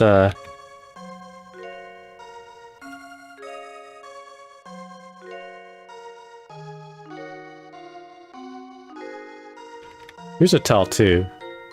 When you super jump, you turn around, right?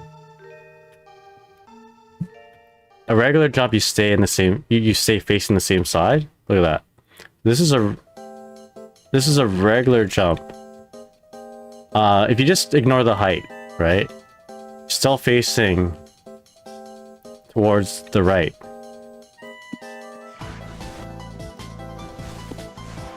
A super jump, you turn around, right? Regular jump, you face the same direction. Maybe it's different because you do this setup. Let's test it out.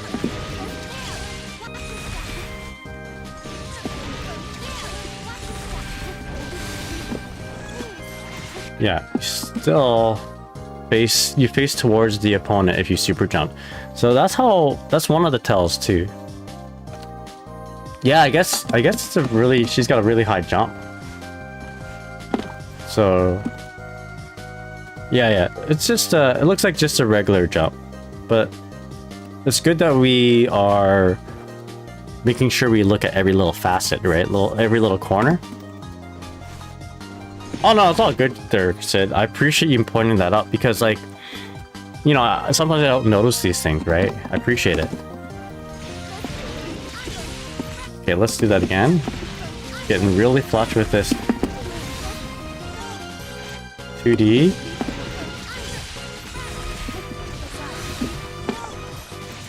No, I'm trying to super jump now. You got me a super jump. But I need a dash now.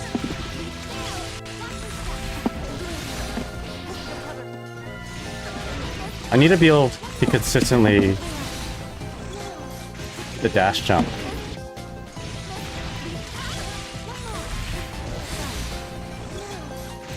Okay, good. We got the cross up. Now let's do the other way. By the way, how can you test fish cross up in combo? Excuse me. How can you test fish cross up combos in training mode? Like verify that the computer actually had to block the cross up. How I'm doing it is I'm actually doing record and playback. So I don't think you can confirm whether the CPU blocked it or not. You actually have to. I don't know if there's any other way, but this is how I do it. How I do it is I record the setup and just play it back on myself while holding back or holding forward. That's how I know if I'm doing the cross up right or wrong. So that's what we're doing right now, because a lot of times you get that sour spot. How do you say? You get that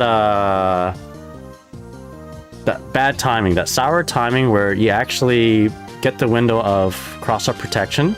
So you want to make sure you're verifying that you're not interacting with cross-up protection, right? So you play it back on yourself, blocking one way and blocking the other. So in this case, I recorded Diddy doing this, so I'm not pushing any buttons. I'm just hitting the play button. Look at this, right? I'm hitting the play button, and she's just doing it.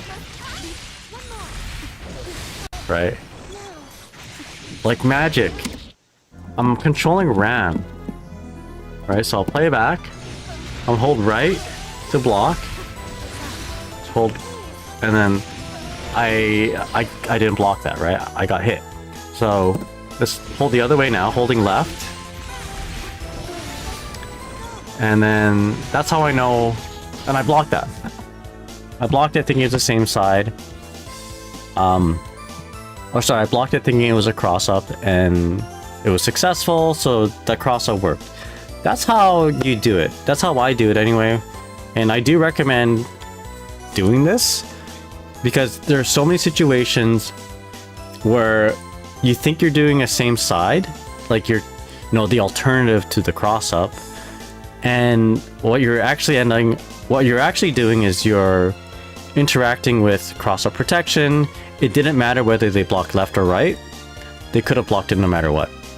So if you are consistently just testing your cross-ups and your same sides, I don't know, it gives you better insight, and you're not gaslighting yourself and doing something that you think you're doing, but you're not.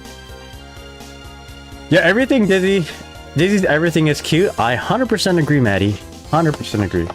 Touché.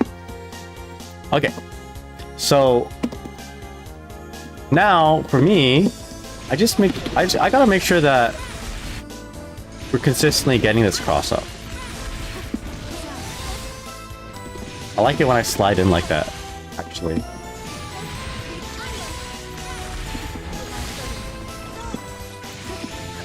Okay. So there's a lot of inputs here. There's a lot of dashing.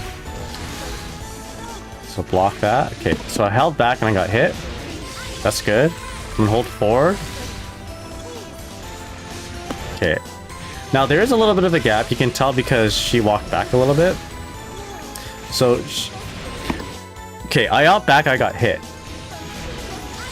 I out forward. So left up. I block it. Now because of the gap, that means I can probably mash that. So let's mash this. Let's mash the button. Oh, interesting. Look at that.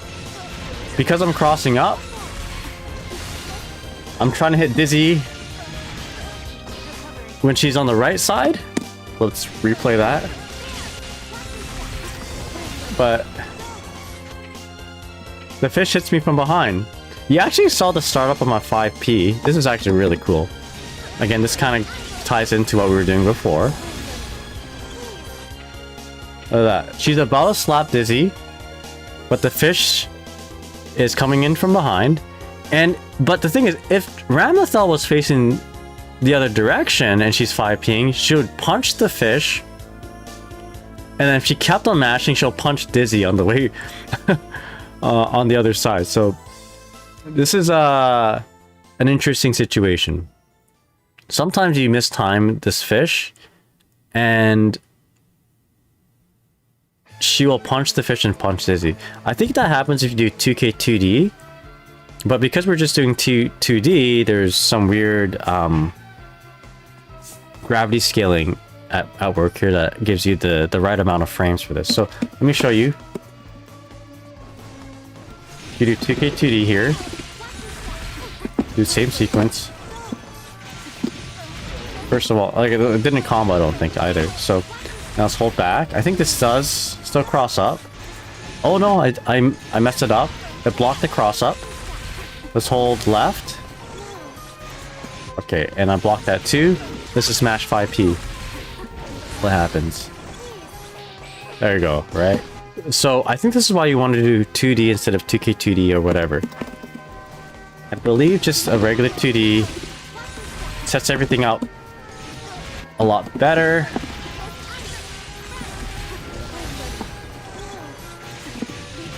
And seems to combo better too. Again, I'm gonna walk back, get hit, walk forward. AKA walking to the left, block, cross out work. Gonna mash 5p. Gets hit. Okay. Really cool. Okay, we should probably be doing this more. I already know of this. But let's write it down so we don't forget. Not only that, let's actually make it a goal. Let's make this a goal to do. Add it to our goals. So do the... This is a Daiji cross up. Icespike, field, dash up, 2D. Does this work on non-ice field situation? Dash up 2D into Q2H, micro dash, fish, dash jump. Awesome. Okay.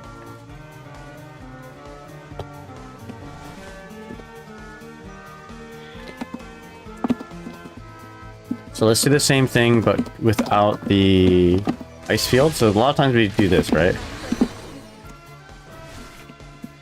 A lot of times we just do this, run up sweep. Okay, so this, we don't have time to do anything here. We need the ice field pop to put everything together, so this doesn't work. Yo, Karen, how do you say that? Kari Natashi, how's it going? Hope you're doing well. I've seen if you do a heavy spiking to instant air dash JS close slash 2H instead, but I could be wrong. Yeah, let's try that out. That's a good point. That would be nice to do too, because it extends our combo a little bit. Let's see if we can get the same thing. So let's give ourselves more space. I have a lot of trouble connecting this. Is there a trick to this? Because... Okay, there we go. So same thing. Add a few more hits here. Does it affect the overall setup? Holding back. Oh, look at that. The cross up works. You do see her walk back a little bit. And then hold forward. Okay, yeah. Cross up blocked. Now 5p. Okay, so this... I guess the additional hits allows for the 5p to come out sooner. And for the JS, I believe it has nothing. It has to be holding 9 with a heavy spike. Oh yeah, I'm like holding 9 and mashing dash. There you go. I usually do the heavy attack, but then that only connects with a 2K2D, which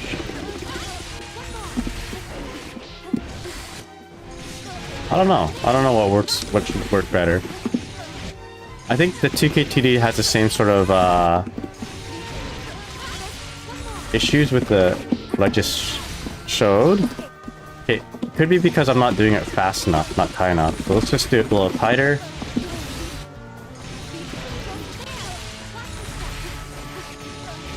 I could just be not canceling after my 2D fast enough. Alright. Let's keep doing this. And then micro dash forward fish. Oh gosh, I'm doing it so fast that I'm getting a backdash instead of a regular dash. That didn't combo. Okay. Oh my gosh. Yeah. I like to get better at this because you can do so much more with a full slash on the ground compared to like a 2K on the ground. You know what I mean? You can do like close slash into 5D. Not that you can't do close slash 2K to 5D, but close slash 5D. A little bit more gapless. You know, less likely to get thrown. Go. Okay, shit, I messed up the dash jump. That felt good. That felt perfect. Okay, let's see what happens. Hold back to block. Cross up. Got the cross up. Hold forward. Hold to the left. Yeah, same side. Or we block the cross up. Okay, now let's do the 5P mash test. Okay, you just have to be good. I gotta get better. So again. Okay, never mind. I mean, they gotta know that this is the counterplay, right? I mashed 5K.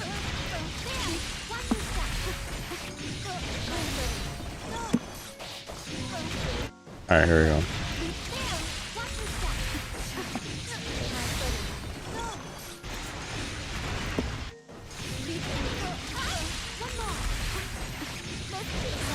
I've seen this setup. They don't microdash fish. Instead, they opt to wings of light fish, OTG close slash instant air. Yeah. I do that too. That works too. So I don't know if that works. So does it?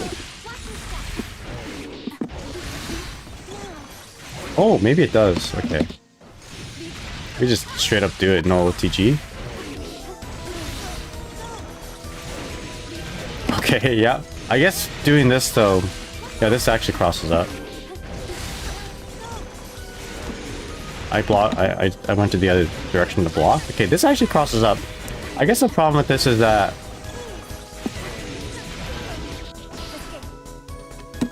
actually I can see two problems. The big problem here.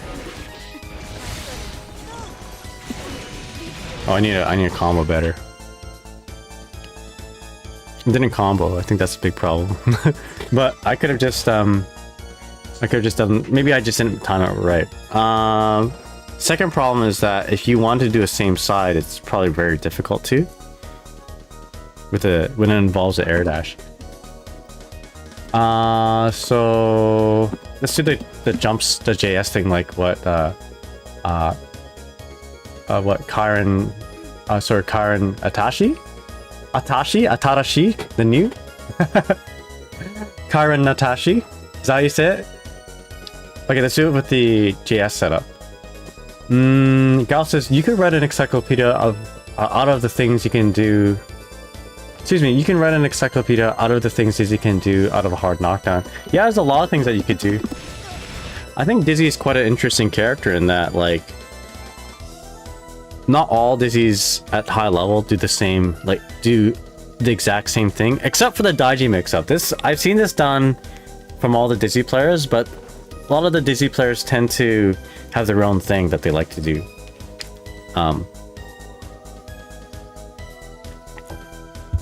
Which is like the kind of nice thing about a character not being super high tier. It's like everyone's still trying to figure out what's best for them and maybe what's best for the character. So we do this close slash thing. I don't know if you have time to close slash OTG. I believe that you actually get a combo ending with Wings of Light. Yeah, I don't... Okay, so... Let me read that again. Wings of Light, Fish, OTG, Close Slash, Snare Dash, JS, Frame Kill. Excuse me.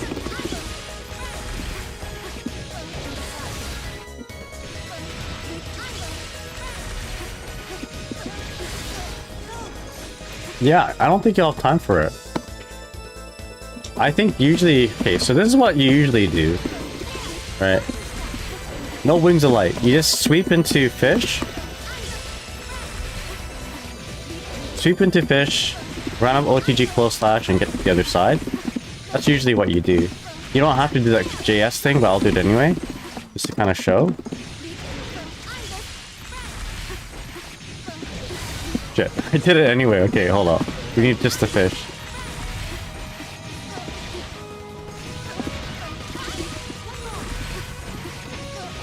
Damn, this is like really inconsistent. So this is what we do. No Wings of Light, just a cross up. Pull back to block. Get hit. So yeah, this is what I do. No Wings of Light. Be nice to have Wings of Light because you can get that cooking basically. You do think the H spike? Okay, so we need to give myself more space. If you just do JH here or I spike here, like, yeah, we need more space. Sometimes it doesn't work. Okay.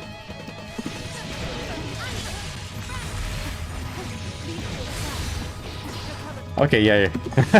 Maybe it is a spacing thing because this I'm hitting them a little later, right? Maybe.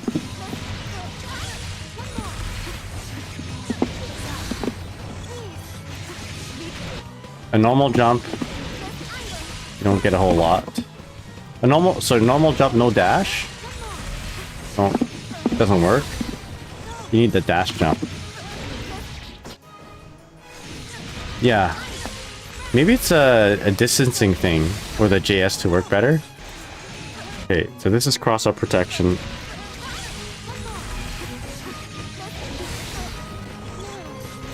Yeah.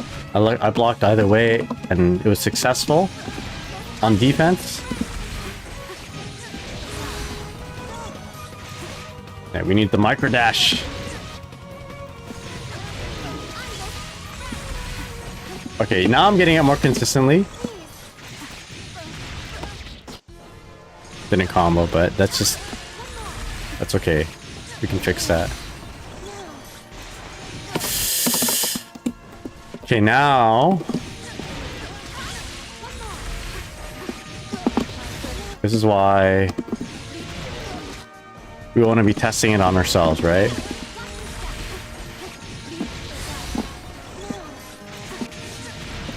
Because I'm finding that this setup, I'm consistently getting the cross-up protection except there, right? So we got to make sure we got to make sure. This is rough. Okay, I held left to block there. I guess you know what it is. Okay, you know what? If we're going for this mix-up, we want to make sure we do a sequence that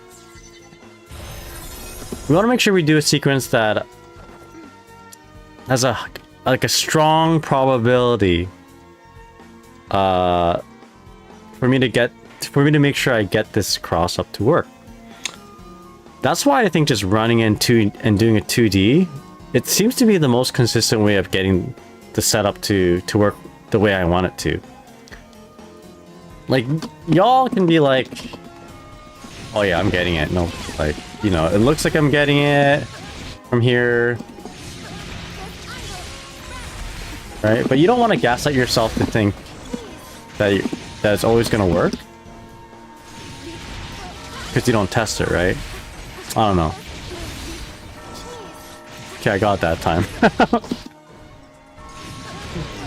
Okay, I'm just getting better at this. Anyway, I guess what I'm trying to say here is, if we can do, okay, if the intention is just to get this, you know, to set up for wings and then this mix up, I feel like I'm more consistent.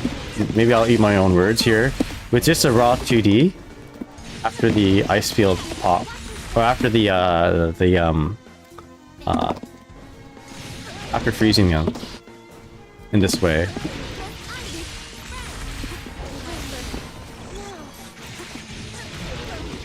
Okay, I gotta get better with comboing. So hold back. Yeah, there it is.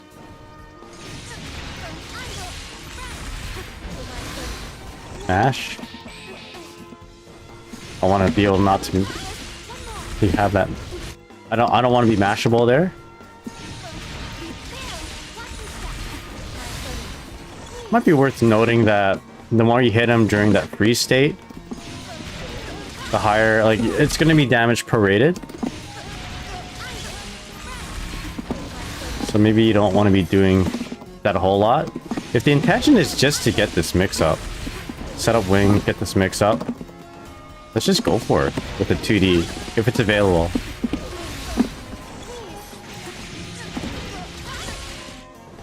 Then we can start doing some really cool, interesting things. Just holding back. Got him. Okay, so that's the first part of this sequence. We're not done yet. Okay.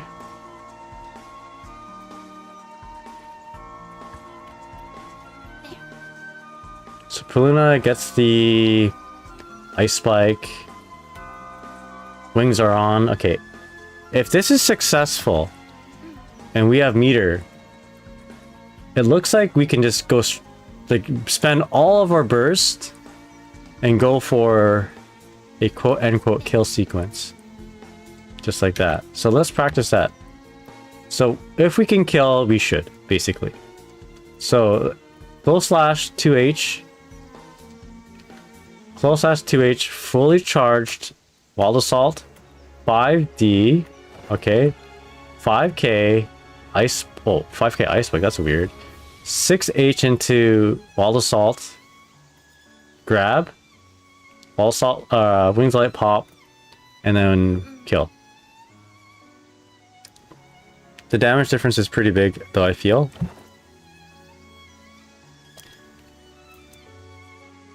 But if you're just going to kill in the next sequence after successfully crossing them up, doesn't matter.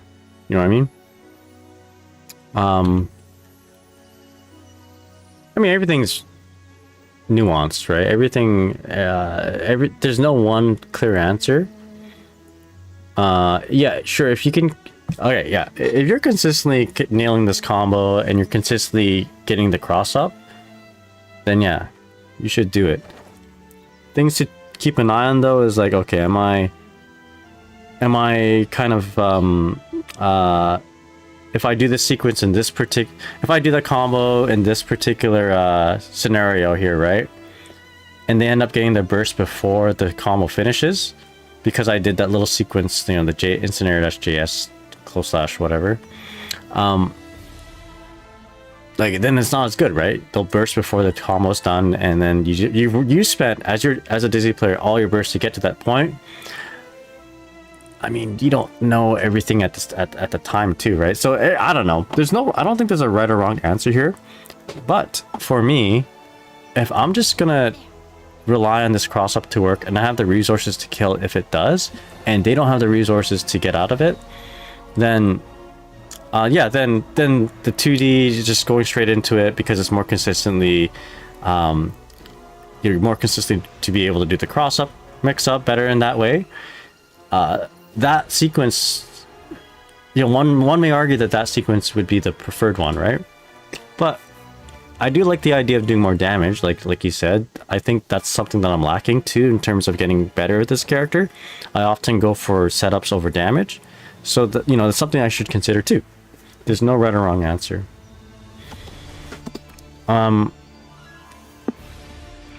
Let's just practice what Peluna did. Because I feel like I need this to be put under my belt. This particular sequence. So let's do this. We'll get the successful cross up, and then we're gonna do that combo. I'll try to remember it. What was it again? It was like fish hit. It's like this. Let's just do it from here.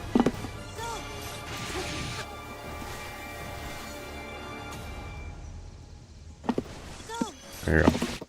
I respect it. Might be worth learning. I mean, yeah.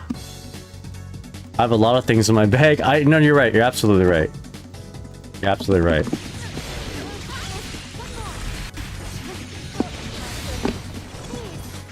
Okay, there. Let's suss it out. Yeah, okay, good. We're good. Got it! Roger that. I know it now. Thank you. Okay, so... But...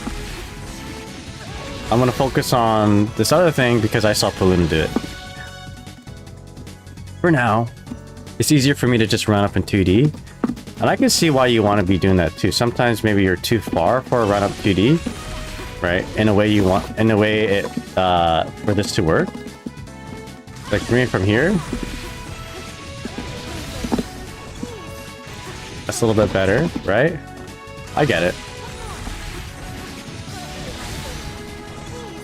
But I just don't want to detract on what I want to share. That's a big thing here, man. Right. And I guess another thing here is, and I don't want to spend too much time on this any longer. Just for you, make sure you're playing this back on yourself, because like, please don't gaslight yourself into thinking, okay, because I did the sequence and I'm dash jumping, I'm behind my opponent. This is 100% a cross up, because look at this. It is not blocking that while holding right. And I'll hold left. And there you go. We're interacting with cross up protection. And again, once again, I feel like this is more likely to do that if you extend your sequence in this way. I like the flush up 2D because it's sliding me right into where I want to be to make this sequence work better for me, right?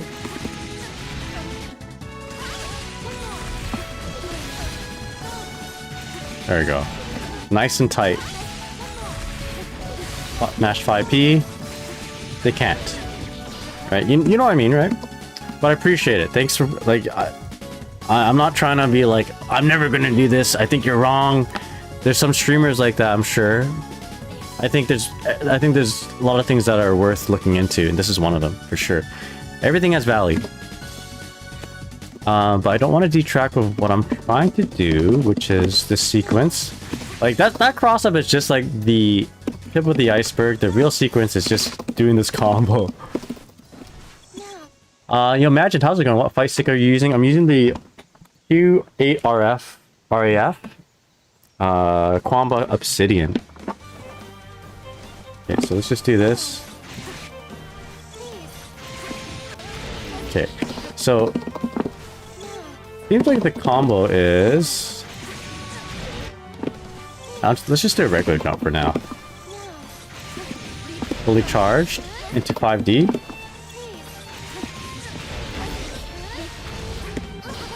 I think it's a fully charged 5D.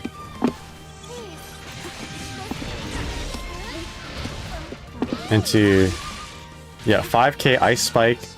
I think it's 5k Ice Spike. Ice Field, dash up, I want to say 6H into Wild Assault. Let's take a look at it again.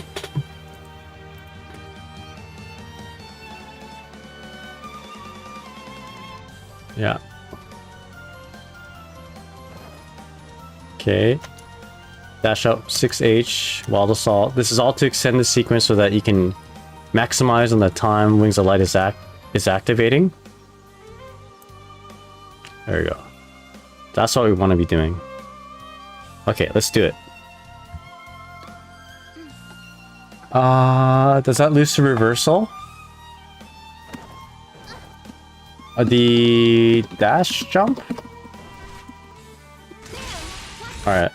I will test that out in just a moment here, Daytona. Stay tuned. Let me just do this real quick. So...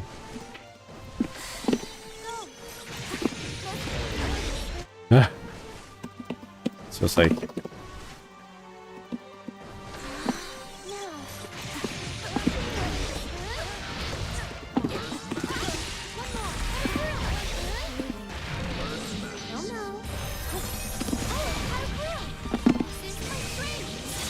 Alright.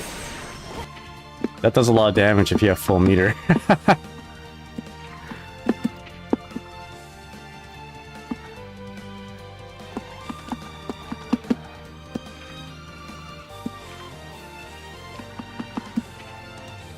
Oopsies, I meant to take out the display for my controller.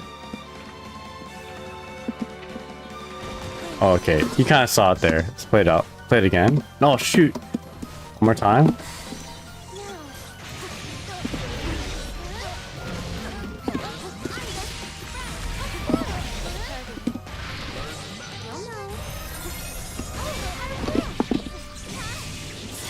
That's a lot of damage. It wasn't that hard to do either.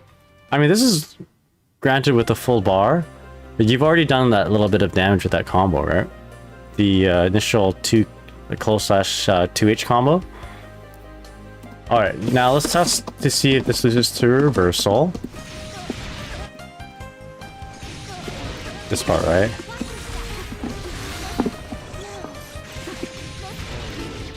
Let's do it properly so that combo. I'm curious, can we see how much meter the opponent's gained from the combo? Sure. So let's just say burst is off the table. Yeah, there we go. Oopsies.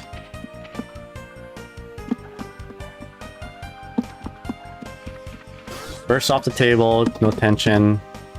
And let's give me no tension too. There we go. So right from the start.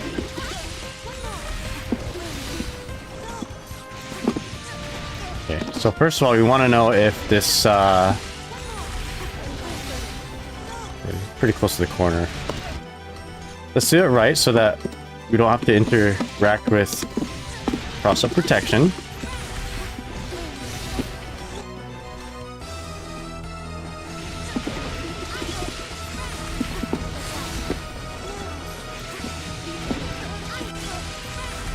Do that for now. So let's hold left to block with Ram. Okay, no cross-up protection here. Okay, reversal. So, what's a reversal? Double course circle forward. Oh, we need meter for her.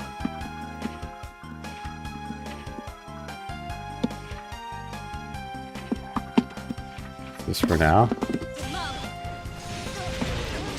So, assuming that she's gonna be in front of me.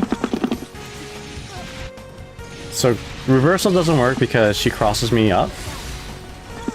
Right? So I have to do the reversal on the other way. So mashing Mortal Battle on the other side. Hey, shit. Have a nice day. I mean, I guess you can block it if you see it. But you're not always going to see a DP, right? Like, there's no super flash for a regular meterless reversal. So if they DP on the other side, you're probably going to get hit. No, actually, you know what? You're not. You're gonna be blocking the entire way. You're gonna be blocking the entire way because there's no reason for you to not block as you're crossing them up. Especially if the mortar battle is hitting you, in this case. Right? When you're up right there. You're holding back the entire time until you land and hit the ground, touch the ground to do a close slash, right? So yeah, this will be reversal safe.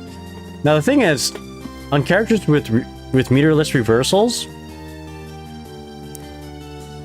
they can probably do an FDOS. And that's the reason why I don't do a lot of these cross-up protection or cross-ups, is because of that, because of FDOSing a DP basically. So work mostly on characters that don't have meterless DPs, but characters who have meterless DPs, they can, you know, they can do a defensive OS. But that does not stop the top level players from doing this and having it be one of their main tools to kill, to be effective, right? So I'm the one who's wrong here because I'm stuck in 1400 while these players are 1700, 1800, 1600, and they're doing these cross-ups. So I gotta like, let's try and do this because no one's doing the OSs to block this. Nobody.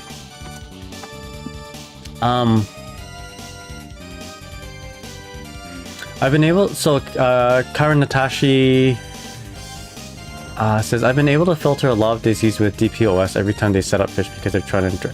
Yeah, right? You know what I mean? If I was playing against a Dizzy, FD OS everything, right?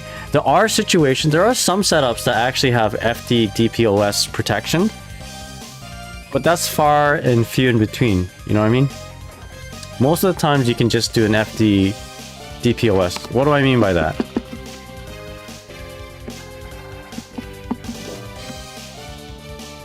So whether you're doing a cross-up or same side, if you have a character with a DP, you can either DP or block. So let's do a proper... Let's do this proper. Yo, Digital, how's it going? What's up?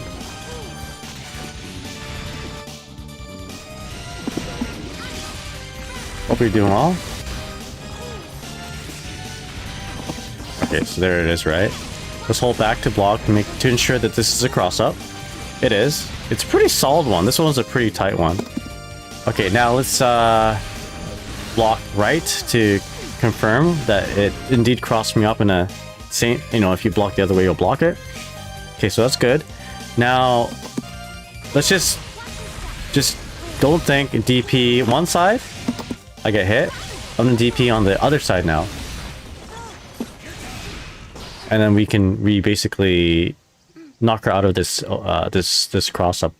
I should have been able to block that though, right? I'm holding left. Let's do it again.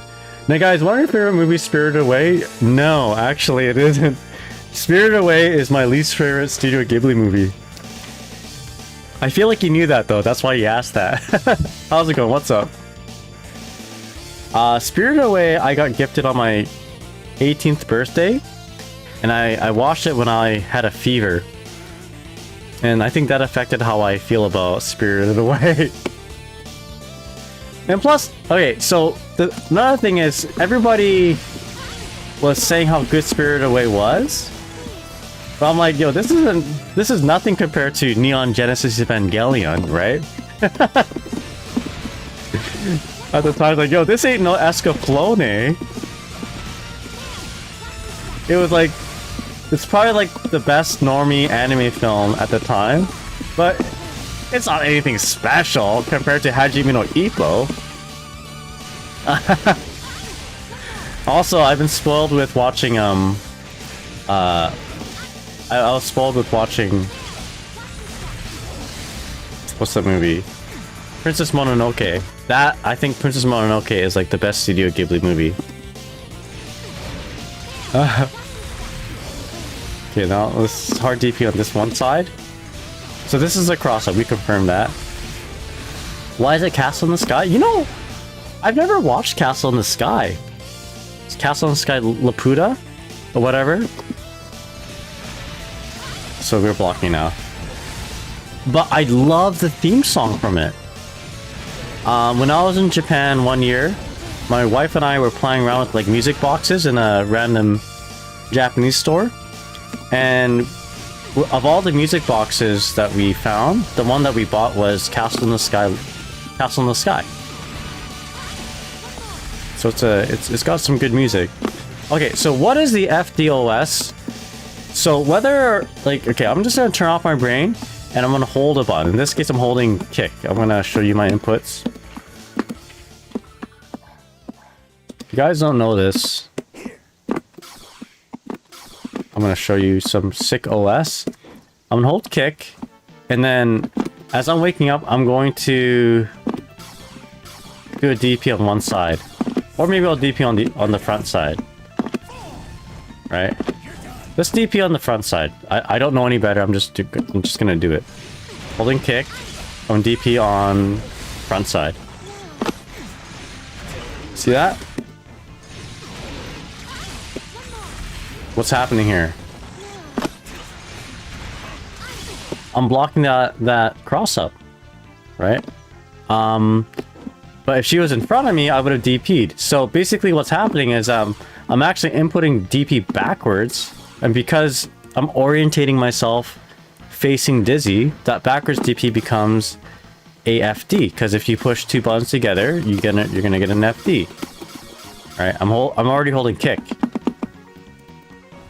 Let's do it on the other side. I'm gonna FDOS DP towards the left side. So I fucked up.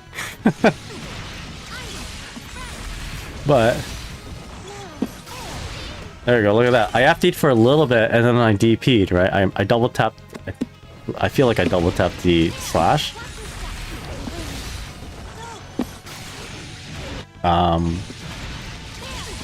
This should work. Okay. Double tap. There you go. Do it again.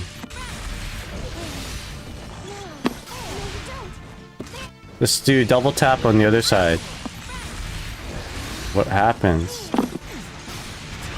I block, because there's no such thing as a backwards DP motion for soul. Right? Or even a Corsica backslash motion for soul. It just OS's into a FD. So this is primarily why I don't do cross-ups. But I'm the bad player.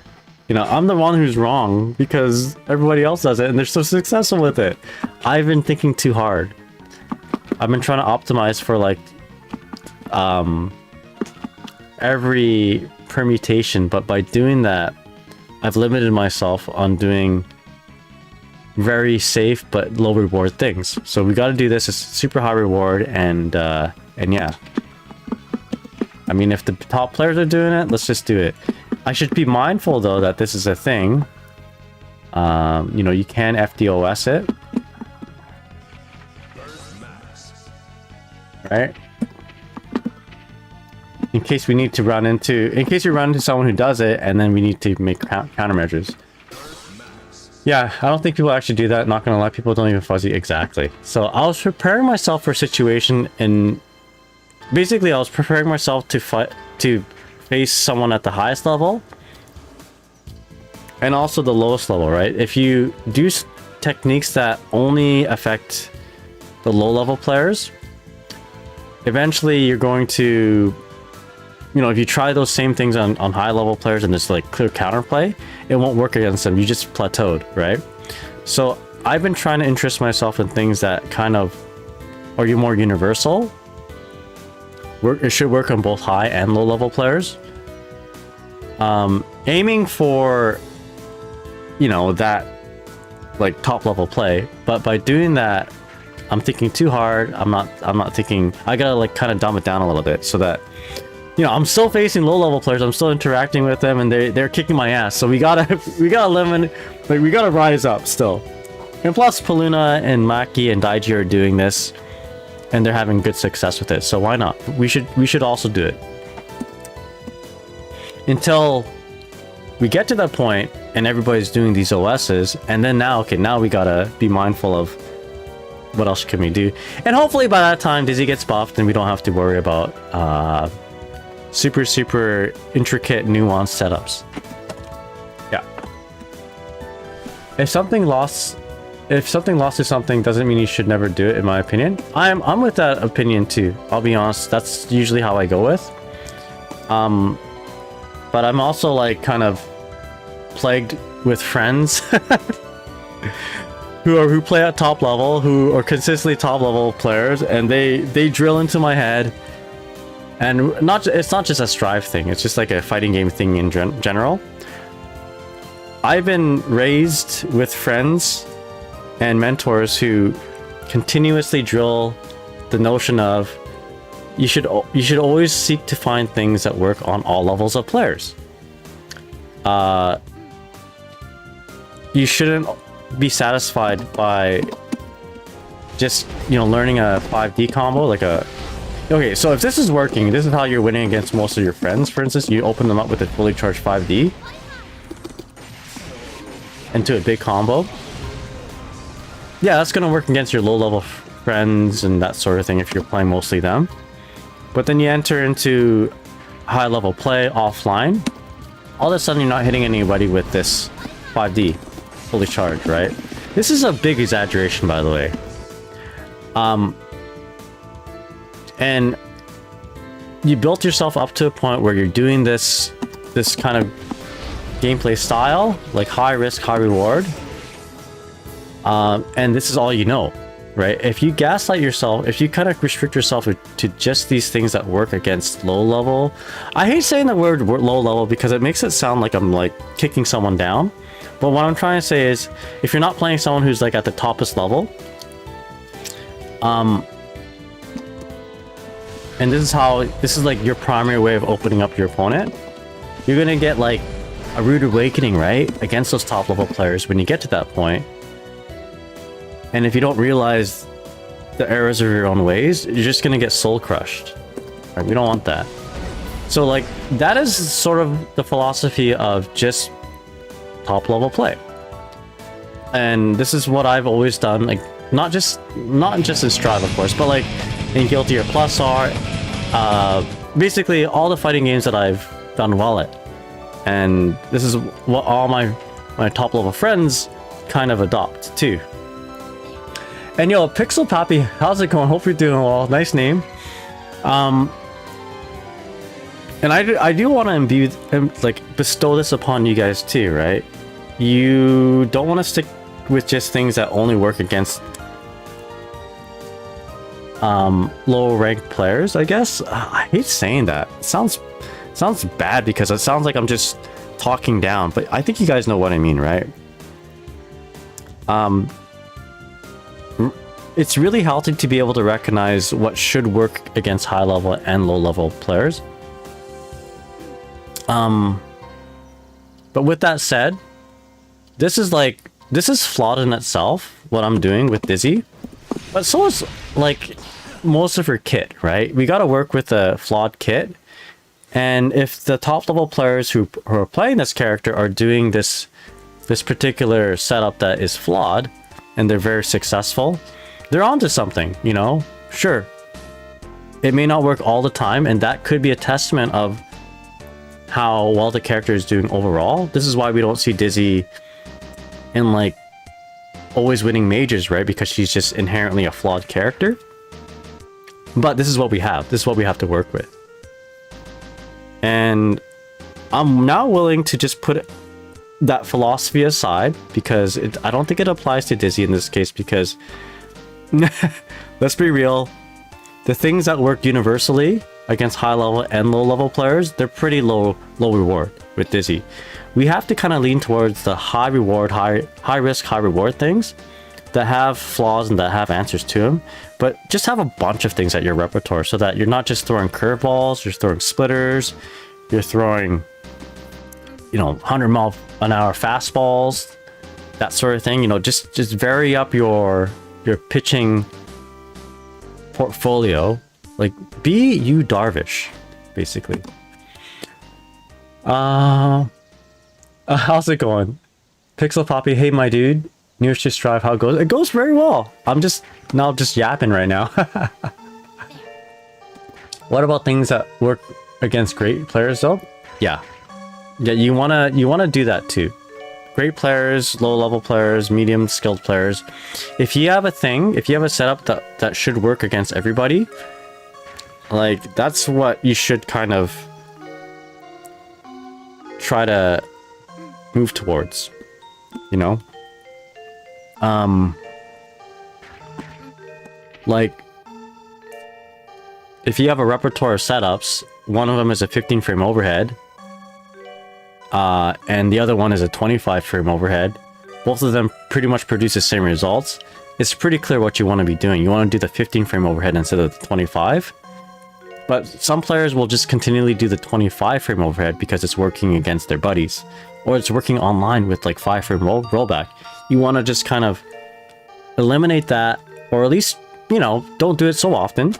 Just keep things interesting. You don't want to overuse one particular setup, that even if it's a 15 frame overhead. You want to mix things up so that you confuse your opponent in terms of mental stackness or whatever. But yeah, I mean, okay, so if you have a 15 frame overhead, there's really no need for that. That does the same thing as a 25 frame overhead. There's really no reason why you should do it, because at that point it's just a guess, right? You're not reacting. But I think you know what I mean now.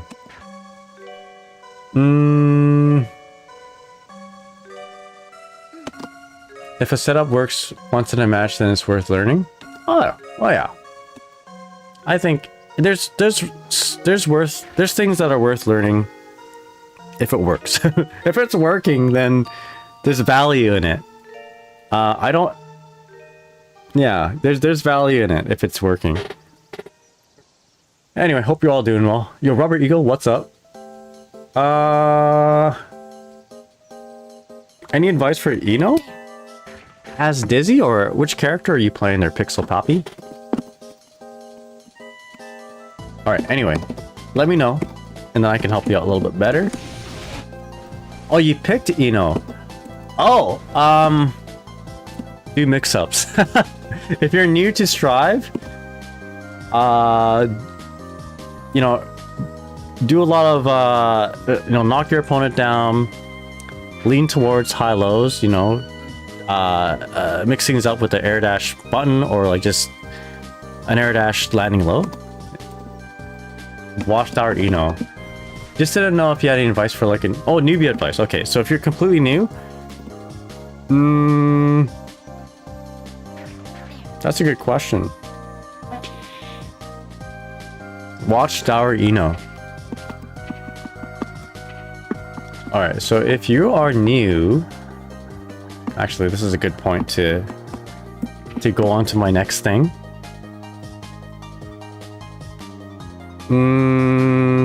The biggest thing for Ino, her game plan is to knock the opponent down and continually go for high lows, right?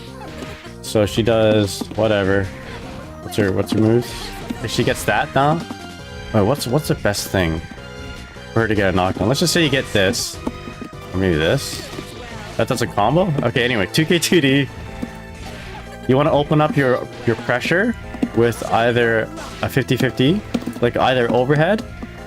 Let's say you get the knockdown with the throw into another knockdown, and kind of loop that into another, just continuously looping it into a knockdown. But at some point, convert your knockdown or convert your combo into a big combo. Alright, does that make sense? I think a good starting point for Ino is just looping knockdowns, whether it's from a high or a low, right?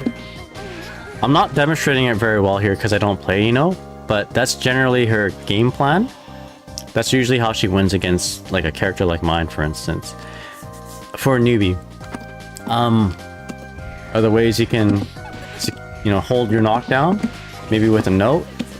I don't know how you set up properly, maybe like that. And then that helps you kind of go in and do a high-low, for instance. So that's like the basis of her game plan. Although my comboing here is very, very rudimentary. It's very basic. You're gonna be doing bigger combos, probably like 2K into 6H, and then there's probably ways to convert off that. Maybe with one of these, I don't know. But yeah, watch Daru-Ino, the goated Ino player, and just copy what he does. And you'll notice that there's going to be a lot of high-low mix-ups, and you wanna kind of lean towards that. Yeah, check them out for sure. Absolutely. Yeah, what Garange said. All right. So we've talked about this Peluna video for quite some time. I only watched 2 matches with Peluna, and we've got so much from it. Let's summarize. So, get a hard... One cool thing was that after a throw knockdown, on top of all the other setups that we're doing, here's a really interesting one where we're going to be baiting out a lot of different things. This is not a true Oki situation. However, your opponent is going to be crazy to kind of do the counterplay for this, against this. Or rather, you know, it's not a true Oki, true meaty Oki, like you're not hitting them as they're getting up. But quite often if you're like right in front of your opponent's face, you summon a fish, they're not going to be mashing buttons. They might mash a delayed throw, or just a throw in general, but this will kind of beat them trying to throw you, right? Don't do an air dash back if it hits.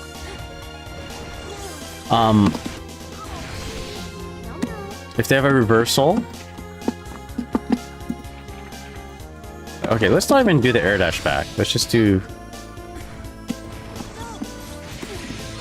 Right. Let's just do that. A lot of times they're going to be like, okay, I'm going to do a delay throw attack. You bop them for it, right? Maybe they're just mashing throw and wake up. You bop them for that. Maybe they want to do a button. Mash button. You get them for that. If they're close enough to actually make contact with you,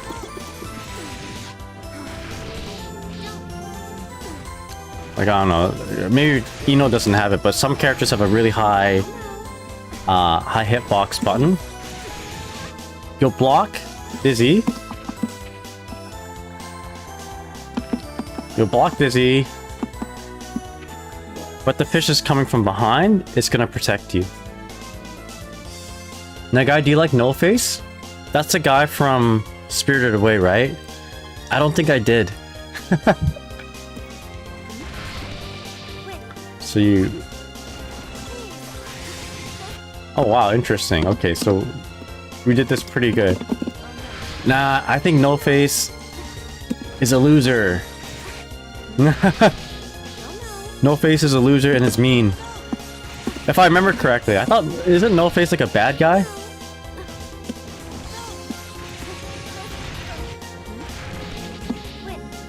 Okay, so we 5p. Okay, we want to go in a little bit more deeper here. Naga, why are you doing this? He's mean. He's a mean guy. Okay, look at that. So she mashes, you block it. Normally she's hitting the fish and you, so she eliminates the fish, but the fishes come from behind, thus frees you from getting locked into a block stun or whatever, into her block stream. He's a character that follows Chihiro and he offers gold. He's a bad guy. He offers you gold so that he can eat you. Bad guy. He's just chill. He's chill, just hungry. Alright, so there's a lot that you can do from here. It's even reversal safe. So this is like a nice... Okay, Dizzy has this in Plus R. This is why I like this so much. She has something like this in Plus R, where if your initial mix-up or setup is DPable, right? You do this kind of... Not so much Okizeme. Not meaty Okizeme.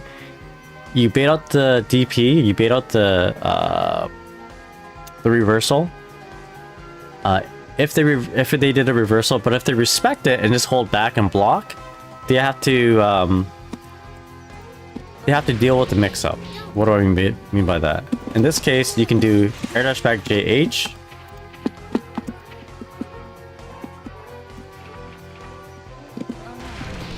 Let's do this again. You know, allows you to do some form of a mix-up. In this case, I'm doing airdash back JH.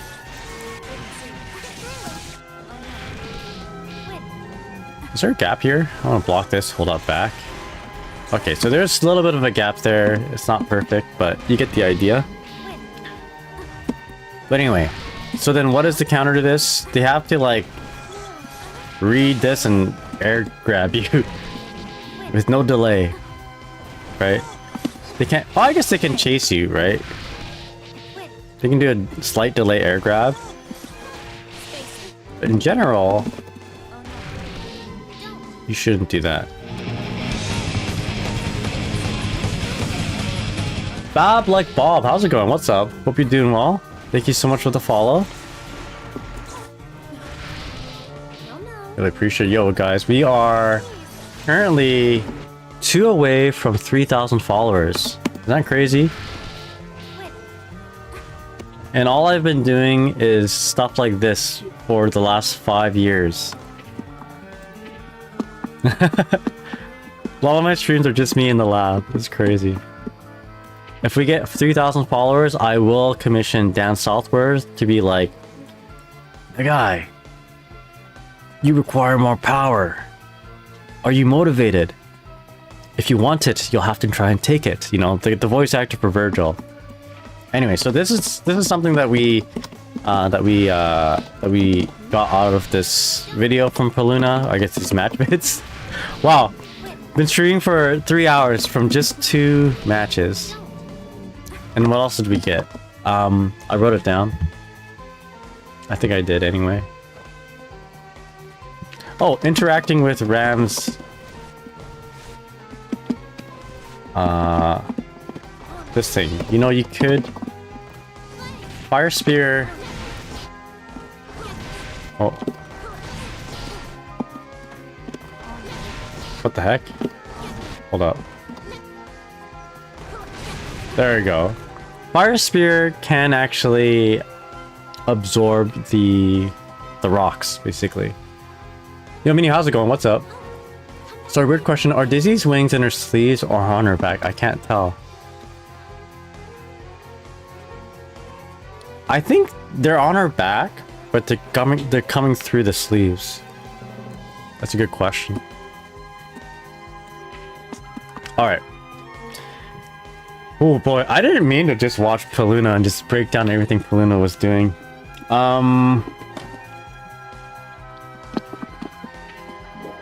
Let's watch another video. Oh yeah, you're right. So gotta stretch and hydrate. Alright, so there's that. Let's check out the... Let's do one more video review. Is there any character in particular that you guys want to see these top players play against? These top Dizzy players. Gotta get some water. What am I doing? Okay. Can I request Ino? Yeah, let's do that. I do have a little bit of problem against Ino. Who would be the most appropriate to... Yeah, let's do Ino. That's a good... Let's do that. Let's do that. So we got Peluna. I like watching Peluna's videos, actually, because Peluna sometimes drops in and says, like, something about what they're doing. Let's go... Okay, let's see another Peluna. I mean, there's no better person than the best to analyze. There's also Papaya. Maki is good too. I like watching Daiji. Daiji, I've been told that I play similar to Daiji and Maki. So we can probably get some stuff from them. You know, we focus a lot on Peluna though. Let's give Papaya some love. Let's watch some Papaya stuff. So Papaya primarily plays Angie. That's his main, but lately they've been enjoying quite a bit of Dizzy. Okay, so we'll do this. Dizzy versus Ino. See what pops up. Oh, we got a lot of videos. Oh, against Daru-Ino. The best Ino in the world. This is be very interesting to watch. Okay, so we'll do this. I'm going to BRB. Let's take a little bit of a break, run some ads or whatever. I'm just gonna get some water because I'm ran out of water. All I have is tea. I'm gonna eat a cookie and then it's gonna give me some energy to watch this and analyze it. Okay, so let's do that. Just BRB for just a few minutes, and when we come back, we will watch Papaya versus Daru-Ino, get some good insight, and maybe get a few things for me to work on. All right, let's BRB.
All right, we are back.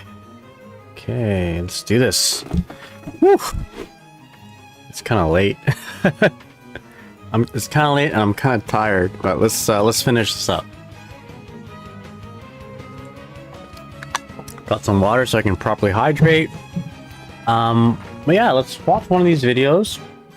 I don't know where this actually starts. Like, where does the set start? Where does it end? Because I want to watch it proper to the, like, first to 3. Why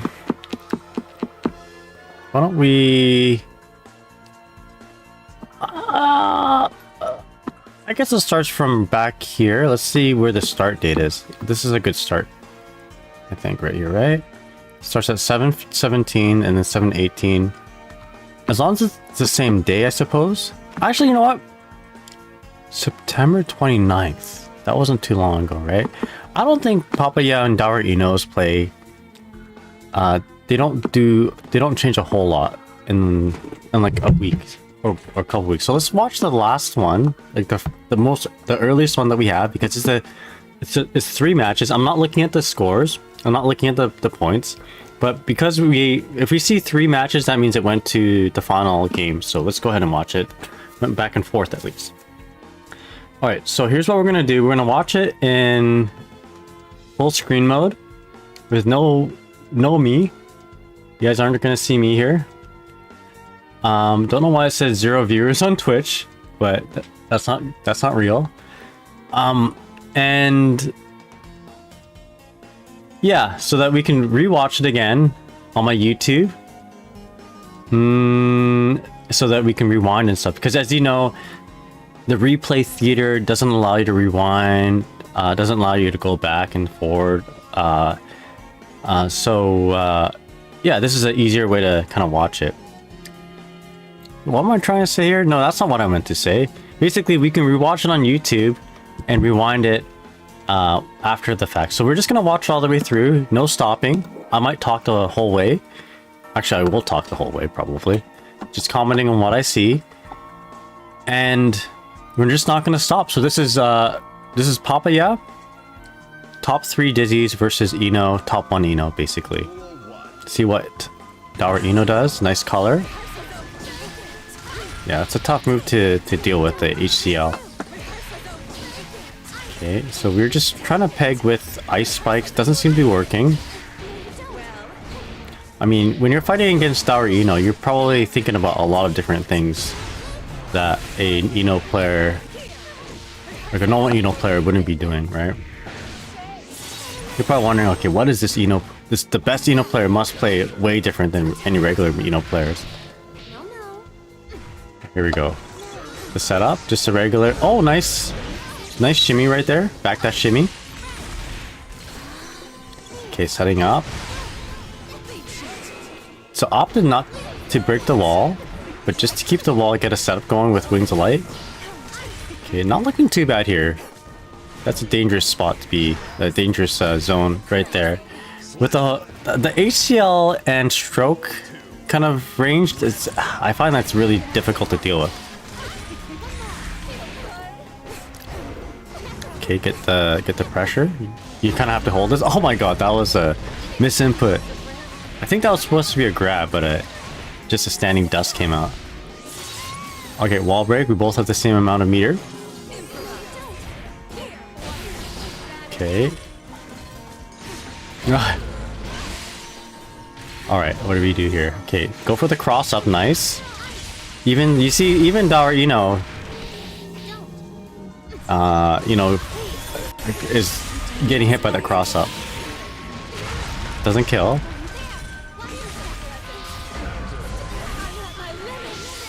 This is not gonna kill, but it's not gonna be a good situation.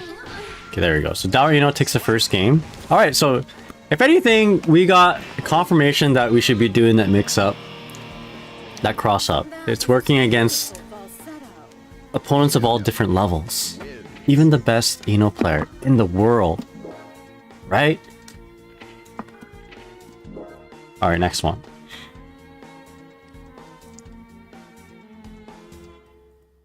Again, I'm not, I do have this this setup here too, but I'd rather watch it full screen so we can rewatch it in my own stream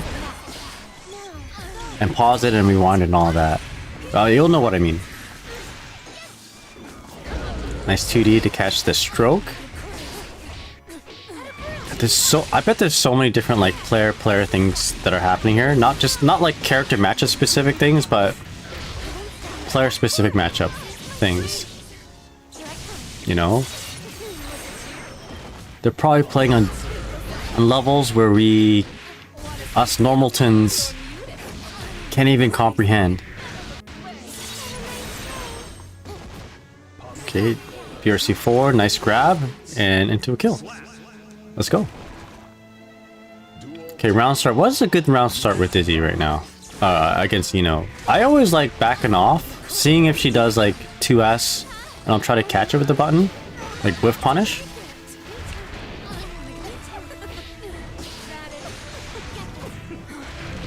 Okay, here we go. What's the throw setup? Microdash fish into 2K. I think what we're trying to do there was beta burst. There's a burst. K-fish, okay. Does that work? Okay, that works. She now has a hard knockdown. Okay, goes for the whatever that. What's the move called again? Agitado. Okay, P-fish. I like the P-fish. I think. Oh wait, maybe not. I was gonna say with the P-fish out, if Dino just dashes, shouldn't the P-fish like chase her? MLA? That's right. Mad love Agitado. P-fish, okay. What? Wait, how did we win? We're playing against Daru-Ino. We'll watch it again. Watch it again. It's all thanks to you two. Okay, so that's game 2. Papaya won. What led to Papaya's victory? I was too busy yapping. I couldn't, I wasn't paying too much attention. I need more water. Get some more water. We'll watch it again. Alright, here we go. Microdash. Okay, 2K2D. Get the setup.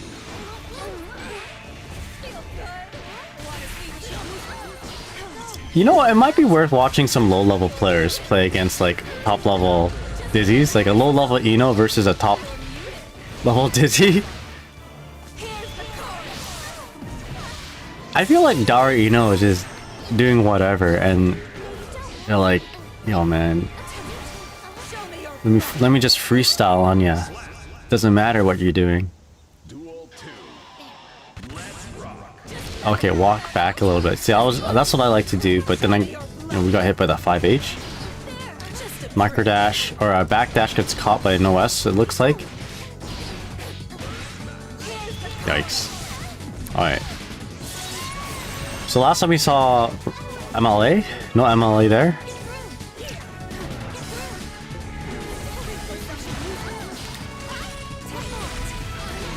Okay. Okay. Alright, you got that? Yo, Poppy, you got that? That's how you play Ino. Just do Daru-Ino stuff. You'll be good. Yeah, I don't know if I got anything out of that, I'll be honest with you. You guys get anything out of that? Let's see what happened in the second game. Like, the first game and the third game, pretty clear Daru-Ino just doing Daru-Ino things and winning. What did we do to win? I got it all down, okay. There are a few things that are worth mentioning. Like, I always thought the P-fish would cover yourself from, Dizzy's self from getting dashed on by Ino, but I'm clearly wrong. Okay, so Ino versus, actually, you know what? How do I want to set this up? I want to set P-fish with Dizzy. Okay, so Ino is going to be first player. Dizzy is going to be second player. Her style is so fun to watch, and he is really good. And his style is also very fun to watch. Daru-Ino, man. the Xrd Ino goat and the Strive Ino goat. Alright, so I always thought T-Fish here would be good because it just prevents her from... Yeah, okay, there you go. As soon as she dashes a little bit, it activates P-Fish like a trap card. Even from back here. So it really stifles her movement. Because her regular dash is a,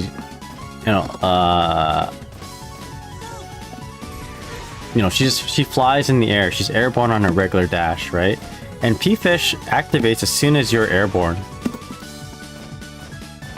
Right? So any of her movement options are stifled in this kind of situation.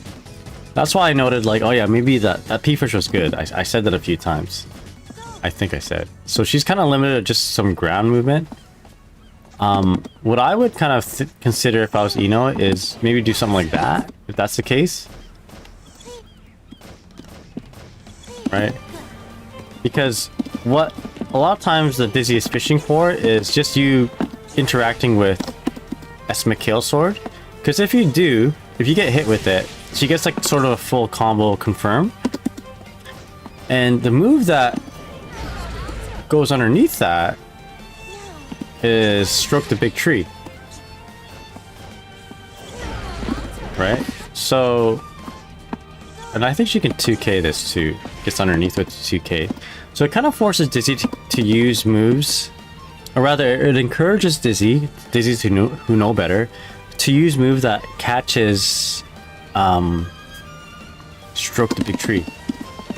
Right, so what I'd like to do is I like to swipe low like this. Right, so now if she does consider doing the stroke, we kind of knock her out of it. Doesn't always work, but you get the idea. And if she decides to go in with like a JS or whatever, or some sort of move that would bypass this via being airborne, that T-Fish is there to kind of stop them from doing that. Anyway, not what I want to really talk about exactly in regards to the match we watched, but it just reminded me of that. So let's go ahead and watch that match once again.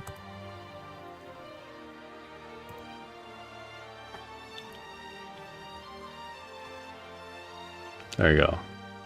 Streamception. But we are going to skip to the match. There you go. See? Check that out. Okay, what did we do right? What did we do right and what did we do wrong against Daru-Ino here? By we, I mean the Dizzies. Collective Dizzy. Alright, so... Now, do we want to be doing Icespike here? I guess Icespike here could catch, casting note, but we just weren't at range, right? I like to reflect the note with Fire Spear, aka Chestnut, but there could be a reason why Papaya isn't doing it. Like maybe there's a really clear answer of what could do in response. Nice. Okay, got the shimmy. Yeah, I would say that was a pretty smart thing not to break the wall. You break the wall, Ino's got meter, and you're facing his Daru-Ino. You want to just kind of reset into like another wall break kill situation. Reset it into another wall stop, which would have killed another combo. I would imagine. Okay, here we go. Man, we're losing on every round start interaction here too. Okay, this is good. This is positive pressure for Dizzy, but then gets caught with that 5D. Must have been. It's gotta have been an accidental 5D. There's no way that was intentional.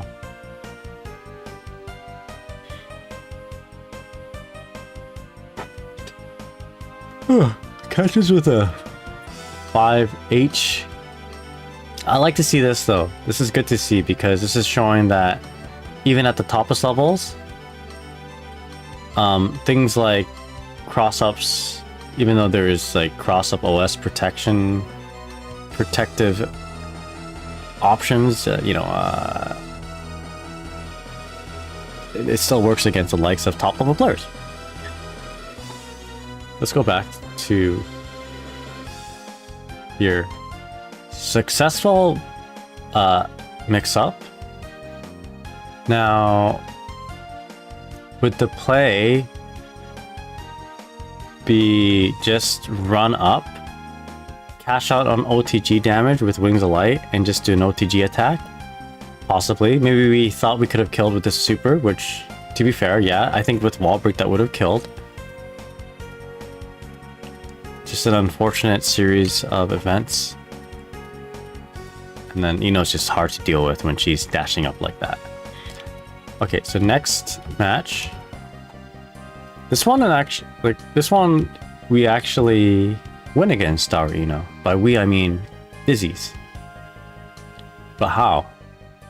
What things did we do right this time? So there's P-Fish to lock down Ino from just doing her regular movement. Nice pickup. Going for so that is a committing to a strike throw, right? If you end off with Ice Spike into Ice Field. Okay, got oh shit. R slash gets beat by Stroke the Big Tree. We got meter though. This is where we BRCN and air grab, right? I wonder if that JP there was supposed to be like some sort of special attack, like a dive or something. I don't know. Okay. I don't know if you'd want to be doing Mikhail Sword in this matchup. Okay, here we go. We got a throw situation here. Okay. How did we win? We have a burst. Okay, we got wall broke. We have meter and a burst. Okay, super, okay, yeah. Generally speaking, if a character does a positive attack, they're likely going to be pushing a button. So we caught, like that. Okay, fishing for something. I guess, you know what? Ice Spike against Note allows you to neutralize a Note, right? Because Ice Spike is so active. Go back. Maybe that's what we were going for at the beginning of last game. Like that. I mean, you're not hitting Ino, but you're just neutralizing that Note. I don't know if it does anything good for us. Yo, Terry, how's it going? What's up? You're the most educational Dizzy. Thanks for saying that. If anything, that would be me. Like, if there's a... What I'm trying to say here is... If there's anything I'm good at with Dizzy, it's probably being educational. Because that's a niche I fill and nobody else is there. I'm not any of these top players, but I can at least be educational, right? I'll be that. How are you doing there, Terry? Hope you're doing well. Okay. I actually want to see how other Dizzies play against other Inos. Daru-Ino is just built different. I'm not getting anything out of this, I'll be honest. If anything, we just got confirmation that a certain setup works. Let's go ahead and watch another Ino game. Alright. So, I also find Ino is a tough matchup for Dizzy, so this is good to sort of figure out. Okay, so I'm actually done. I'm done watching this. There's nothing for me to analyze. We just get bopped. Actually, there is a few things to analyze. Yo, Crispy Geese! Crispy G, how's it going? Thank you so much for the raid. The raid. I was gonna say follow, but it's a raid. Hope you're doing well. Let me go ahead and shout you out. Hope you're doing well. What's up? We're just doing some match analysis. Did I do it right? There you go. Watched Daru-Ino play against Papaya, and honestly, just seeing Daru-Ino doing Daru-Ino things and not really getting a whole lot out of it. Not really seeing a lot of these neutral interactions that I was hoping for. Crispy, hope you're doing well. Thank you so much for the raid. Really, really appreciate it. Welcome in, raiders. I hope you're all having a good day. For those who don't know, my name is Nagai.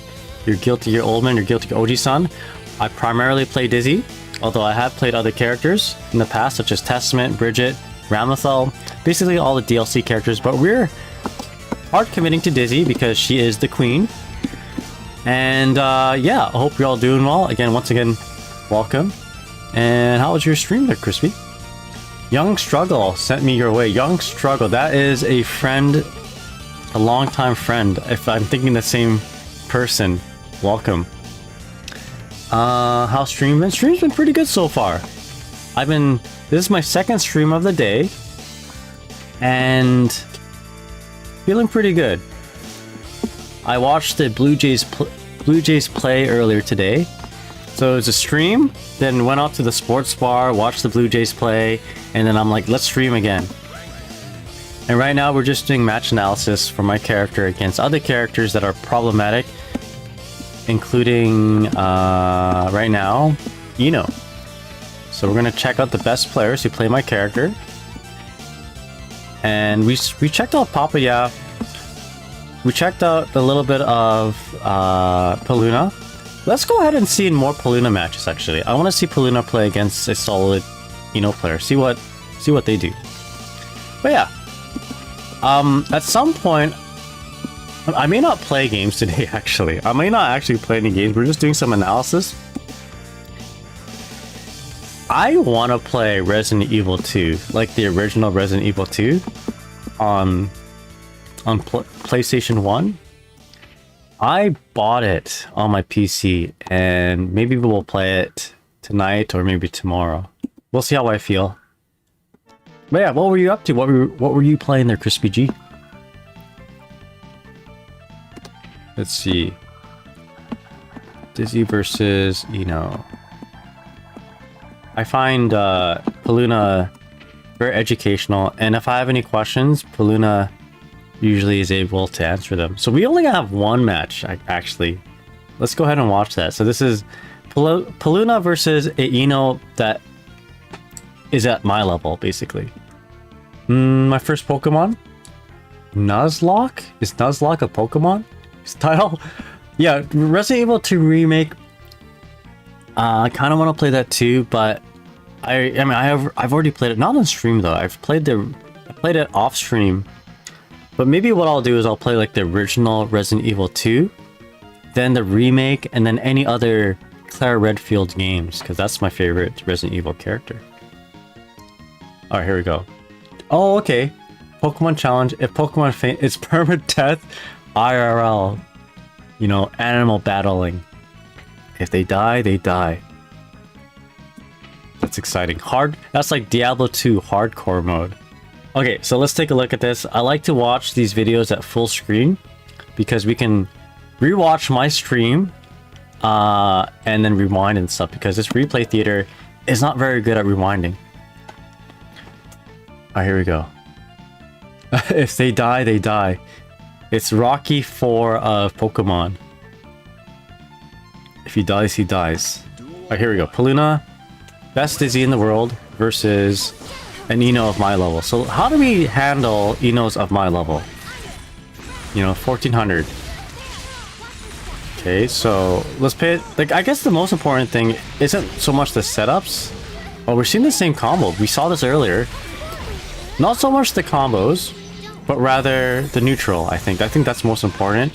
And wow, what a combo into a kill. Would you have done that against any like a high level player, I guess, on first round? I'm not sure. I probably would have considered not, but Peluna's feeling very confident in this. Very, very confident. Blocking pretty good up to that point. Alright, so around, what do you call that? Post wall break, post super wall break situation. Okay, anyway. Block the MLA. Okay, the Peluna special. Nice bait on the... That was a good bait on the burst, but... Yeah, this Ino player had a nice OS. Alien Invaders had a nice OS to catch the backdash there. Block that. It was blocked in the air, so we didn't enjoy positive frames on the ground. Uh-oh! This is not good. Spent our burst. Here we go. Go for a setup. 5D. Reset. Not wall broken yet, but not a good situation for Ino. Not gonna kill. Has meter for B or C, or just canceling like that. About to get the burst too, but I don't think it's gonna matter here. Peluna enjoying that positive bonus, but wins with the JP. Alright, what did we get out of that? What did we get out of that sequence? What did Peluna do right? What did the Ino do wrong? Let's rewatch it.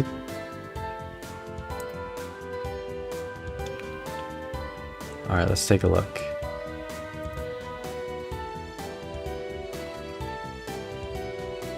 Now we can rewatch it on YouTube and rewind it and stuff.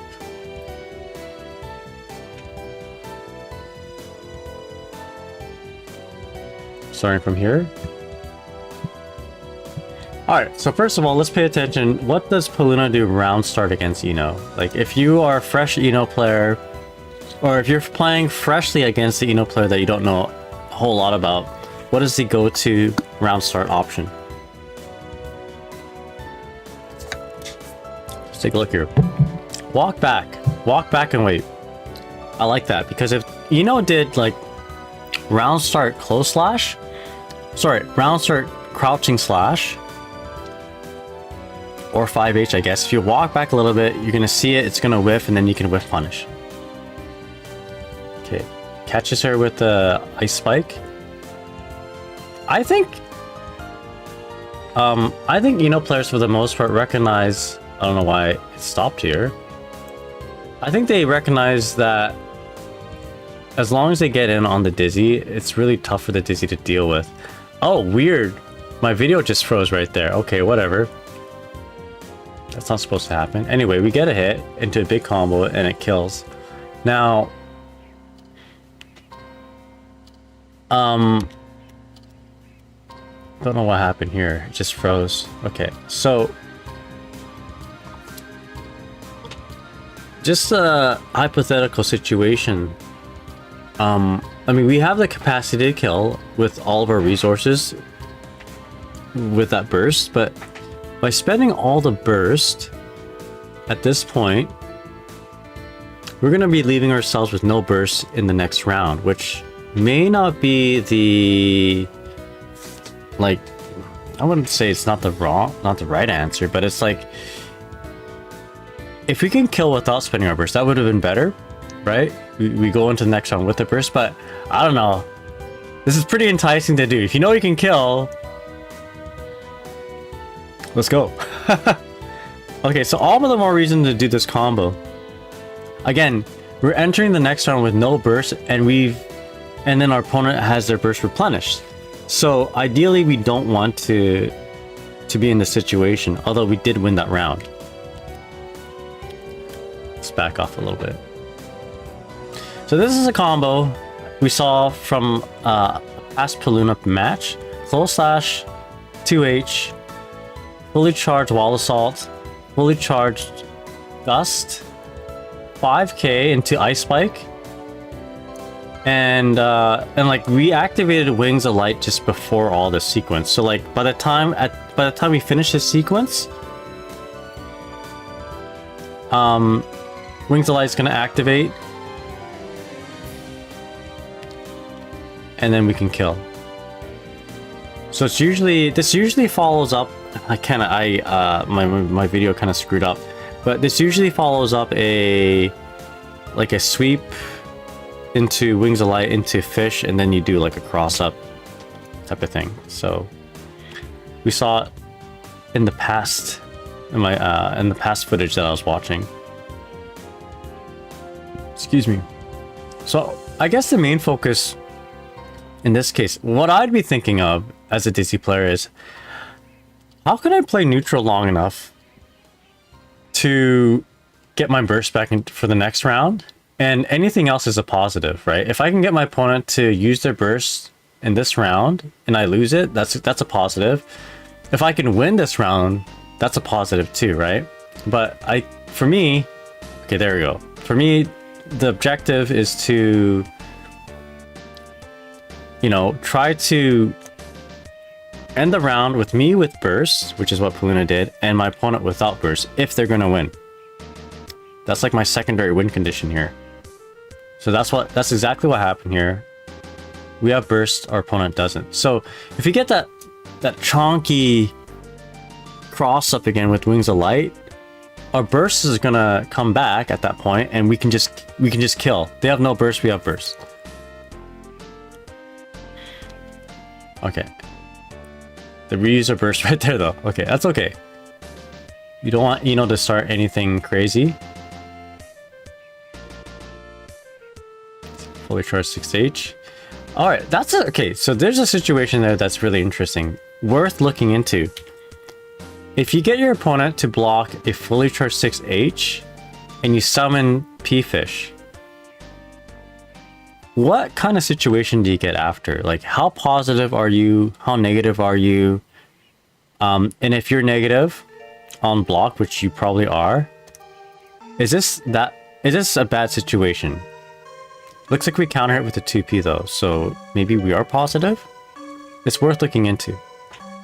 In fact, as this plays out, I'm actually going to go into training mode.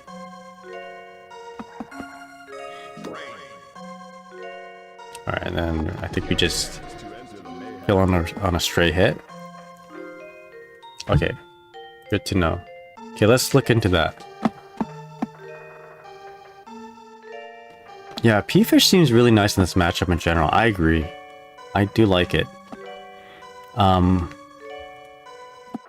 So let's get Dizzy on player 2 here. I'll do my basic. Actually, let's just straight up do 6H into P-Fish. See what the frame data says.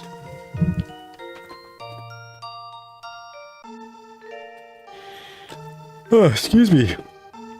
Alright fam, we are 2 away from getting 3,000 followers. I don't normally announce things like that, but I think it's pretty exciting to... to reach 3,000. I have been streaming for a long time, so... Streaming for about 5 years. You'd think I would have more. So by itself, it's plus 12, right? You can see it. I'm kind of covering it here, so let me move. If you do Wings of Light, it's plus 9. If you cancel into P-Fish, it's -1. That's not bad. That's actually not bad. Especially if you're, like, we're not going to be opening up our opponents right after we do this. Like, there's really no way for us to kind of continue this pressure and force our opponent into a mix-up unless we do Wings of Light and then some sort of strike throw, or just nothing and then some sort of strike throw, right? But maybe we don't want to put ourselves in that situation, because a wrong guess on a strike throw can actually end you. It can kill you on the wrong guess, as this is an RPS. However, this is fairly safe. What can they do? They can... You're -1. They can kind of get their turn back, right? But you're still, like, you're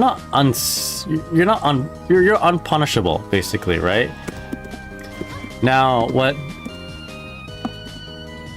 our friend did, what Peluna did, was 2P right after this. Right? So, does this, like, interrupt anything Ino does? No. It trades a little bit. Maybe a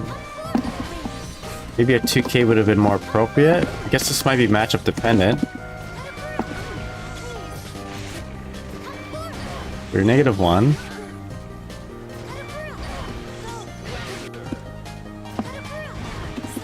Either way, like, okay, sorry, wrong fish. I meant to do P-fish. So I do like a fat bun, 2S. I get hit with a 5k. Okay, she does a 5k hit. So it's like not the worst situation. You shouldn't be greedy and try to take your turn, but it's a good way to reset into neutral, because maybe what you could do. This might not be a bad idea. Just backdash, right? So what is she gonna do? Try to chase you? Okay, now you're reset to neutral, and then she can't jump, right?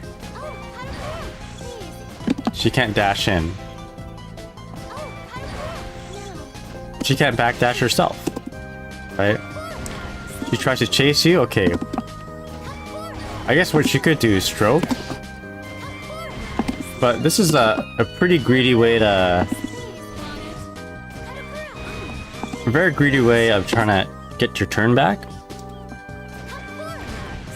Or rather, not get your turn back. It's a pretty greedy way of an abare, you know? I guess you can do HCL maybe? What's HCL? Quarter back kick, okay. But actually... Okay, so she can HCL. Again, that's also a pretty greedy way to, you know, to mash out. Take your turn back. Where the counterplay is just to kind of chill and do nothing, right? Something maybe that Dizzy will just literally do nothing. Down back walk. Walk back a little bit. You know?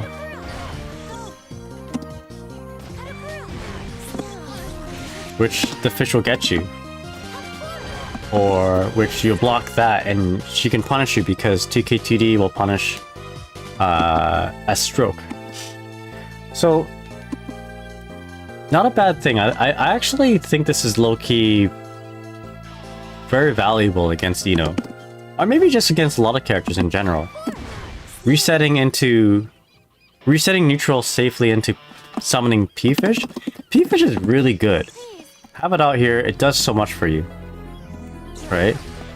So, whereas K-fish is really good for Okizeme, P-fish is good for your neutral. Right? It really enhances your, you know, your very greedy mid-range buttons.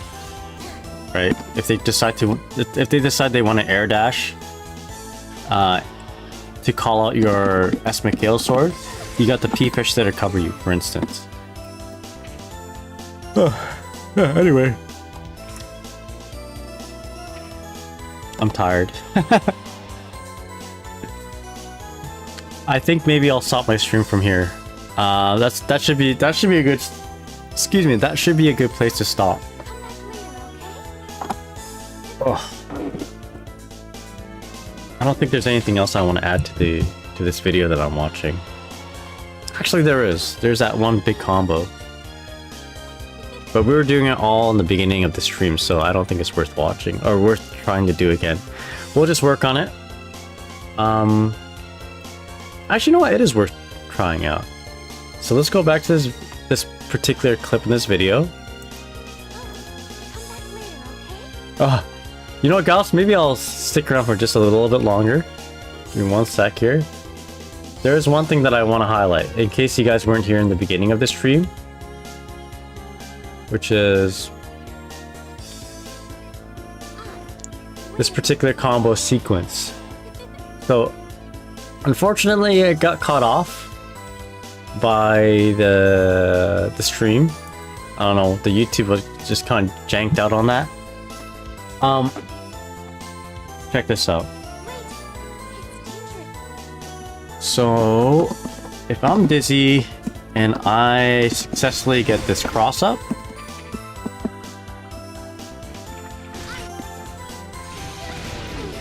right, we do this. Gonna cancel into 2D, cancel our 2D into Wings of Light, and then P-fish. Oh no, sorry, K-fish.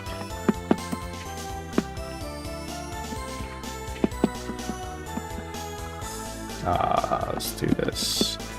Let's do just 2p. Okay, here we go. All right, let's say we get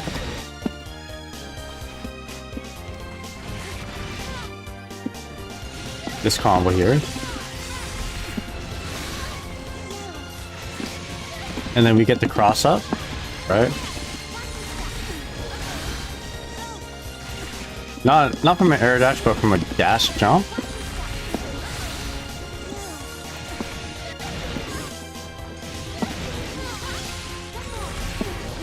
Peluna has been doing a particular combo that I like to copy. Seems to be working very well for them. It looks something like this. So after activating Wings of Light and micro dash fish, we want to do a dash jump cross up.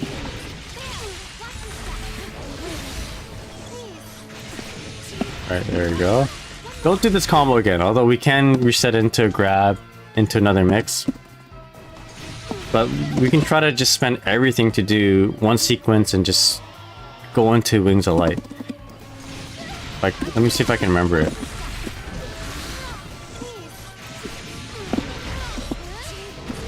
Right, like this. There it is. There we go. That should kill, actually, right? Without health regen, that should kill.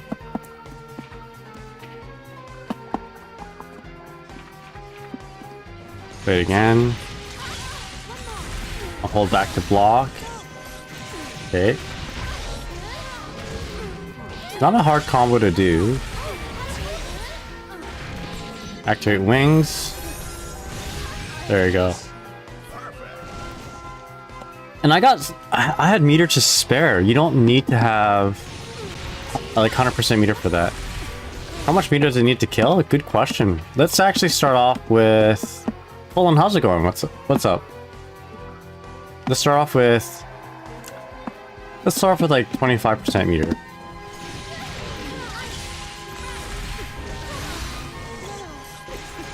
Oopsies, I blocked it right. Good, thanks for asking. Yeah, I hope you're doing well.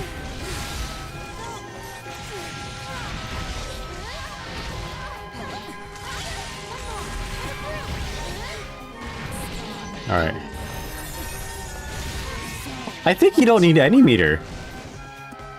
I think you just literally need... Start with 0%.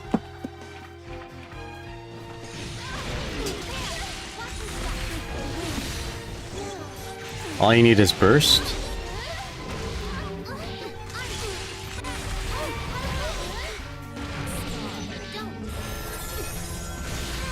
Yeah, maybe just a little bit of meter. Just a tad bit.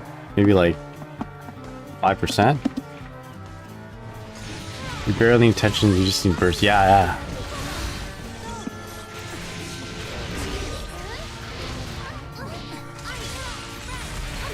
This is kind of cool, actually. That's crazy, dude.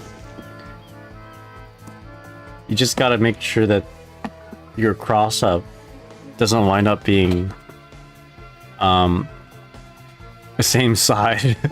Or you gotta make sure you're not interacting with cross up protection, right? And one more time.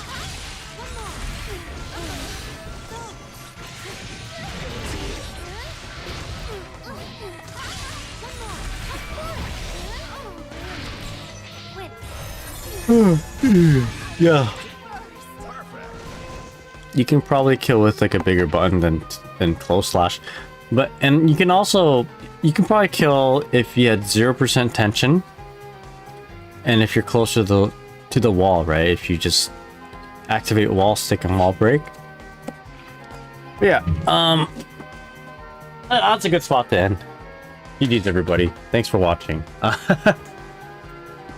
I didn't play a single game today, but we learned a lot. I think we learned almost too much. What are other options off that fish setup? You can do the same side, or stay in the same side. Instead of dash jump instead of dash forward jump, you can dash neutral jump, and that'll stay on the same side. But I'm a little bit too tired to demonstrate that, so we're gonna call it a night. Gonna call it a night for now. You waiting for games? Ugh. You guys want to play? No, I'm really tired right now. Maybe we'll play games tomorrow. I'm sorry, Ryu. But yeah. Yo, Switz, how's it going? What's up? Hope you're doing well. Yeah, this has been very educational for me. I think this, just going through videos, watching other Dizzy players play, kind of puts things into perspective for me. And if anything, it was probably more helpful for me as a player than just playing games all night. So this was good. Let's think about what we want to be adding into our gameplay. Maybe add this bad boy. I mean, this is not the first time we've seen Peluna do this. I like snagged a video from, or a match vid from like recently, and I snagged an older one, and we saw the same setup. We saw the same mix up. So this isn't just like some, you know, outlier of a combo of a mix up. This is something that's premeditated. Yeah, we should try and do it more, or just try to do that. Excuse me, I gotta go. I gotta get something to eat real quick and then go to sleep. But yeah, let's go ahead and raid somebody. Sorry, I also should mention this is my second stream of the day, and I'm pretty exhausted. Coming for our booty. Let's see who is streaming right now.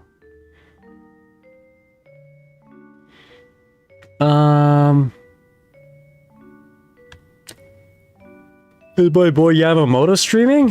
Yamamoto? The Elfelt, Japanese Elfelt god, Yamamoto? Yamamoto is not streaming right now. Let's raid Toto 1010 again. Thank you, Minnie. Really appreciate it. I didn't play a single game today. But I appreciate y'all. Let me go ahead and shout out Minnie here too, because if you look on YouTube, I'm actually using the art that you drew for me for my birthday as the thumbnail. So please go ahead and check out Minnie. Minnie's got a Twitter as well where art is shared. And I do have a YouTube, and I have a Discord if you guys want to chill and hang out. Oh, excuse me. Yeah, anyway, appreciate it. We're 2 away from 3,000 followers, everybody. I am almost there. And when we hit that, I'm going to go ahead and message Dan Southworth to do me a congratulatory message. All right. Let's go ahead. 1010. Toto? Here we go. Alright, you guys have a good night. I'll try to be back tomorrow. Although I really should work on my YouTube videos. It's been really tough to work on them with my current workload. I've been working like 48, 56-hour work weeks. I might stick to just streaming mostly, and make one more video until I start, and then maybe I'll do something different. Maybe I'll do like little shorter clips, 1 or 2 minute videos that are easier to pump out with me not talking, just sharing tech. So that might be a thing in the future. See how that goes, and if it doesn't go very well, then we'll go back to making bigger videos, or a little bit of both. Anyway, thank you so much for watching. I'll see y'all next time. All right, take care, everybody. Say hi to Toto1010 for me. You guys have a good night. Take care, everybody.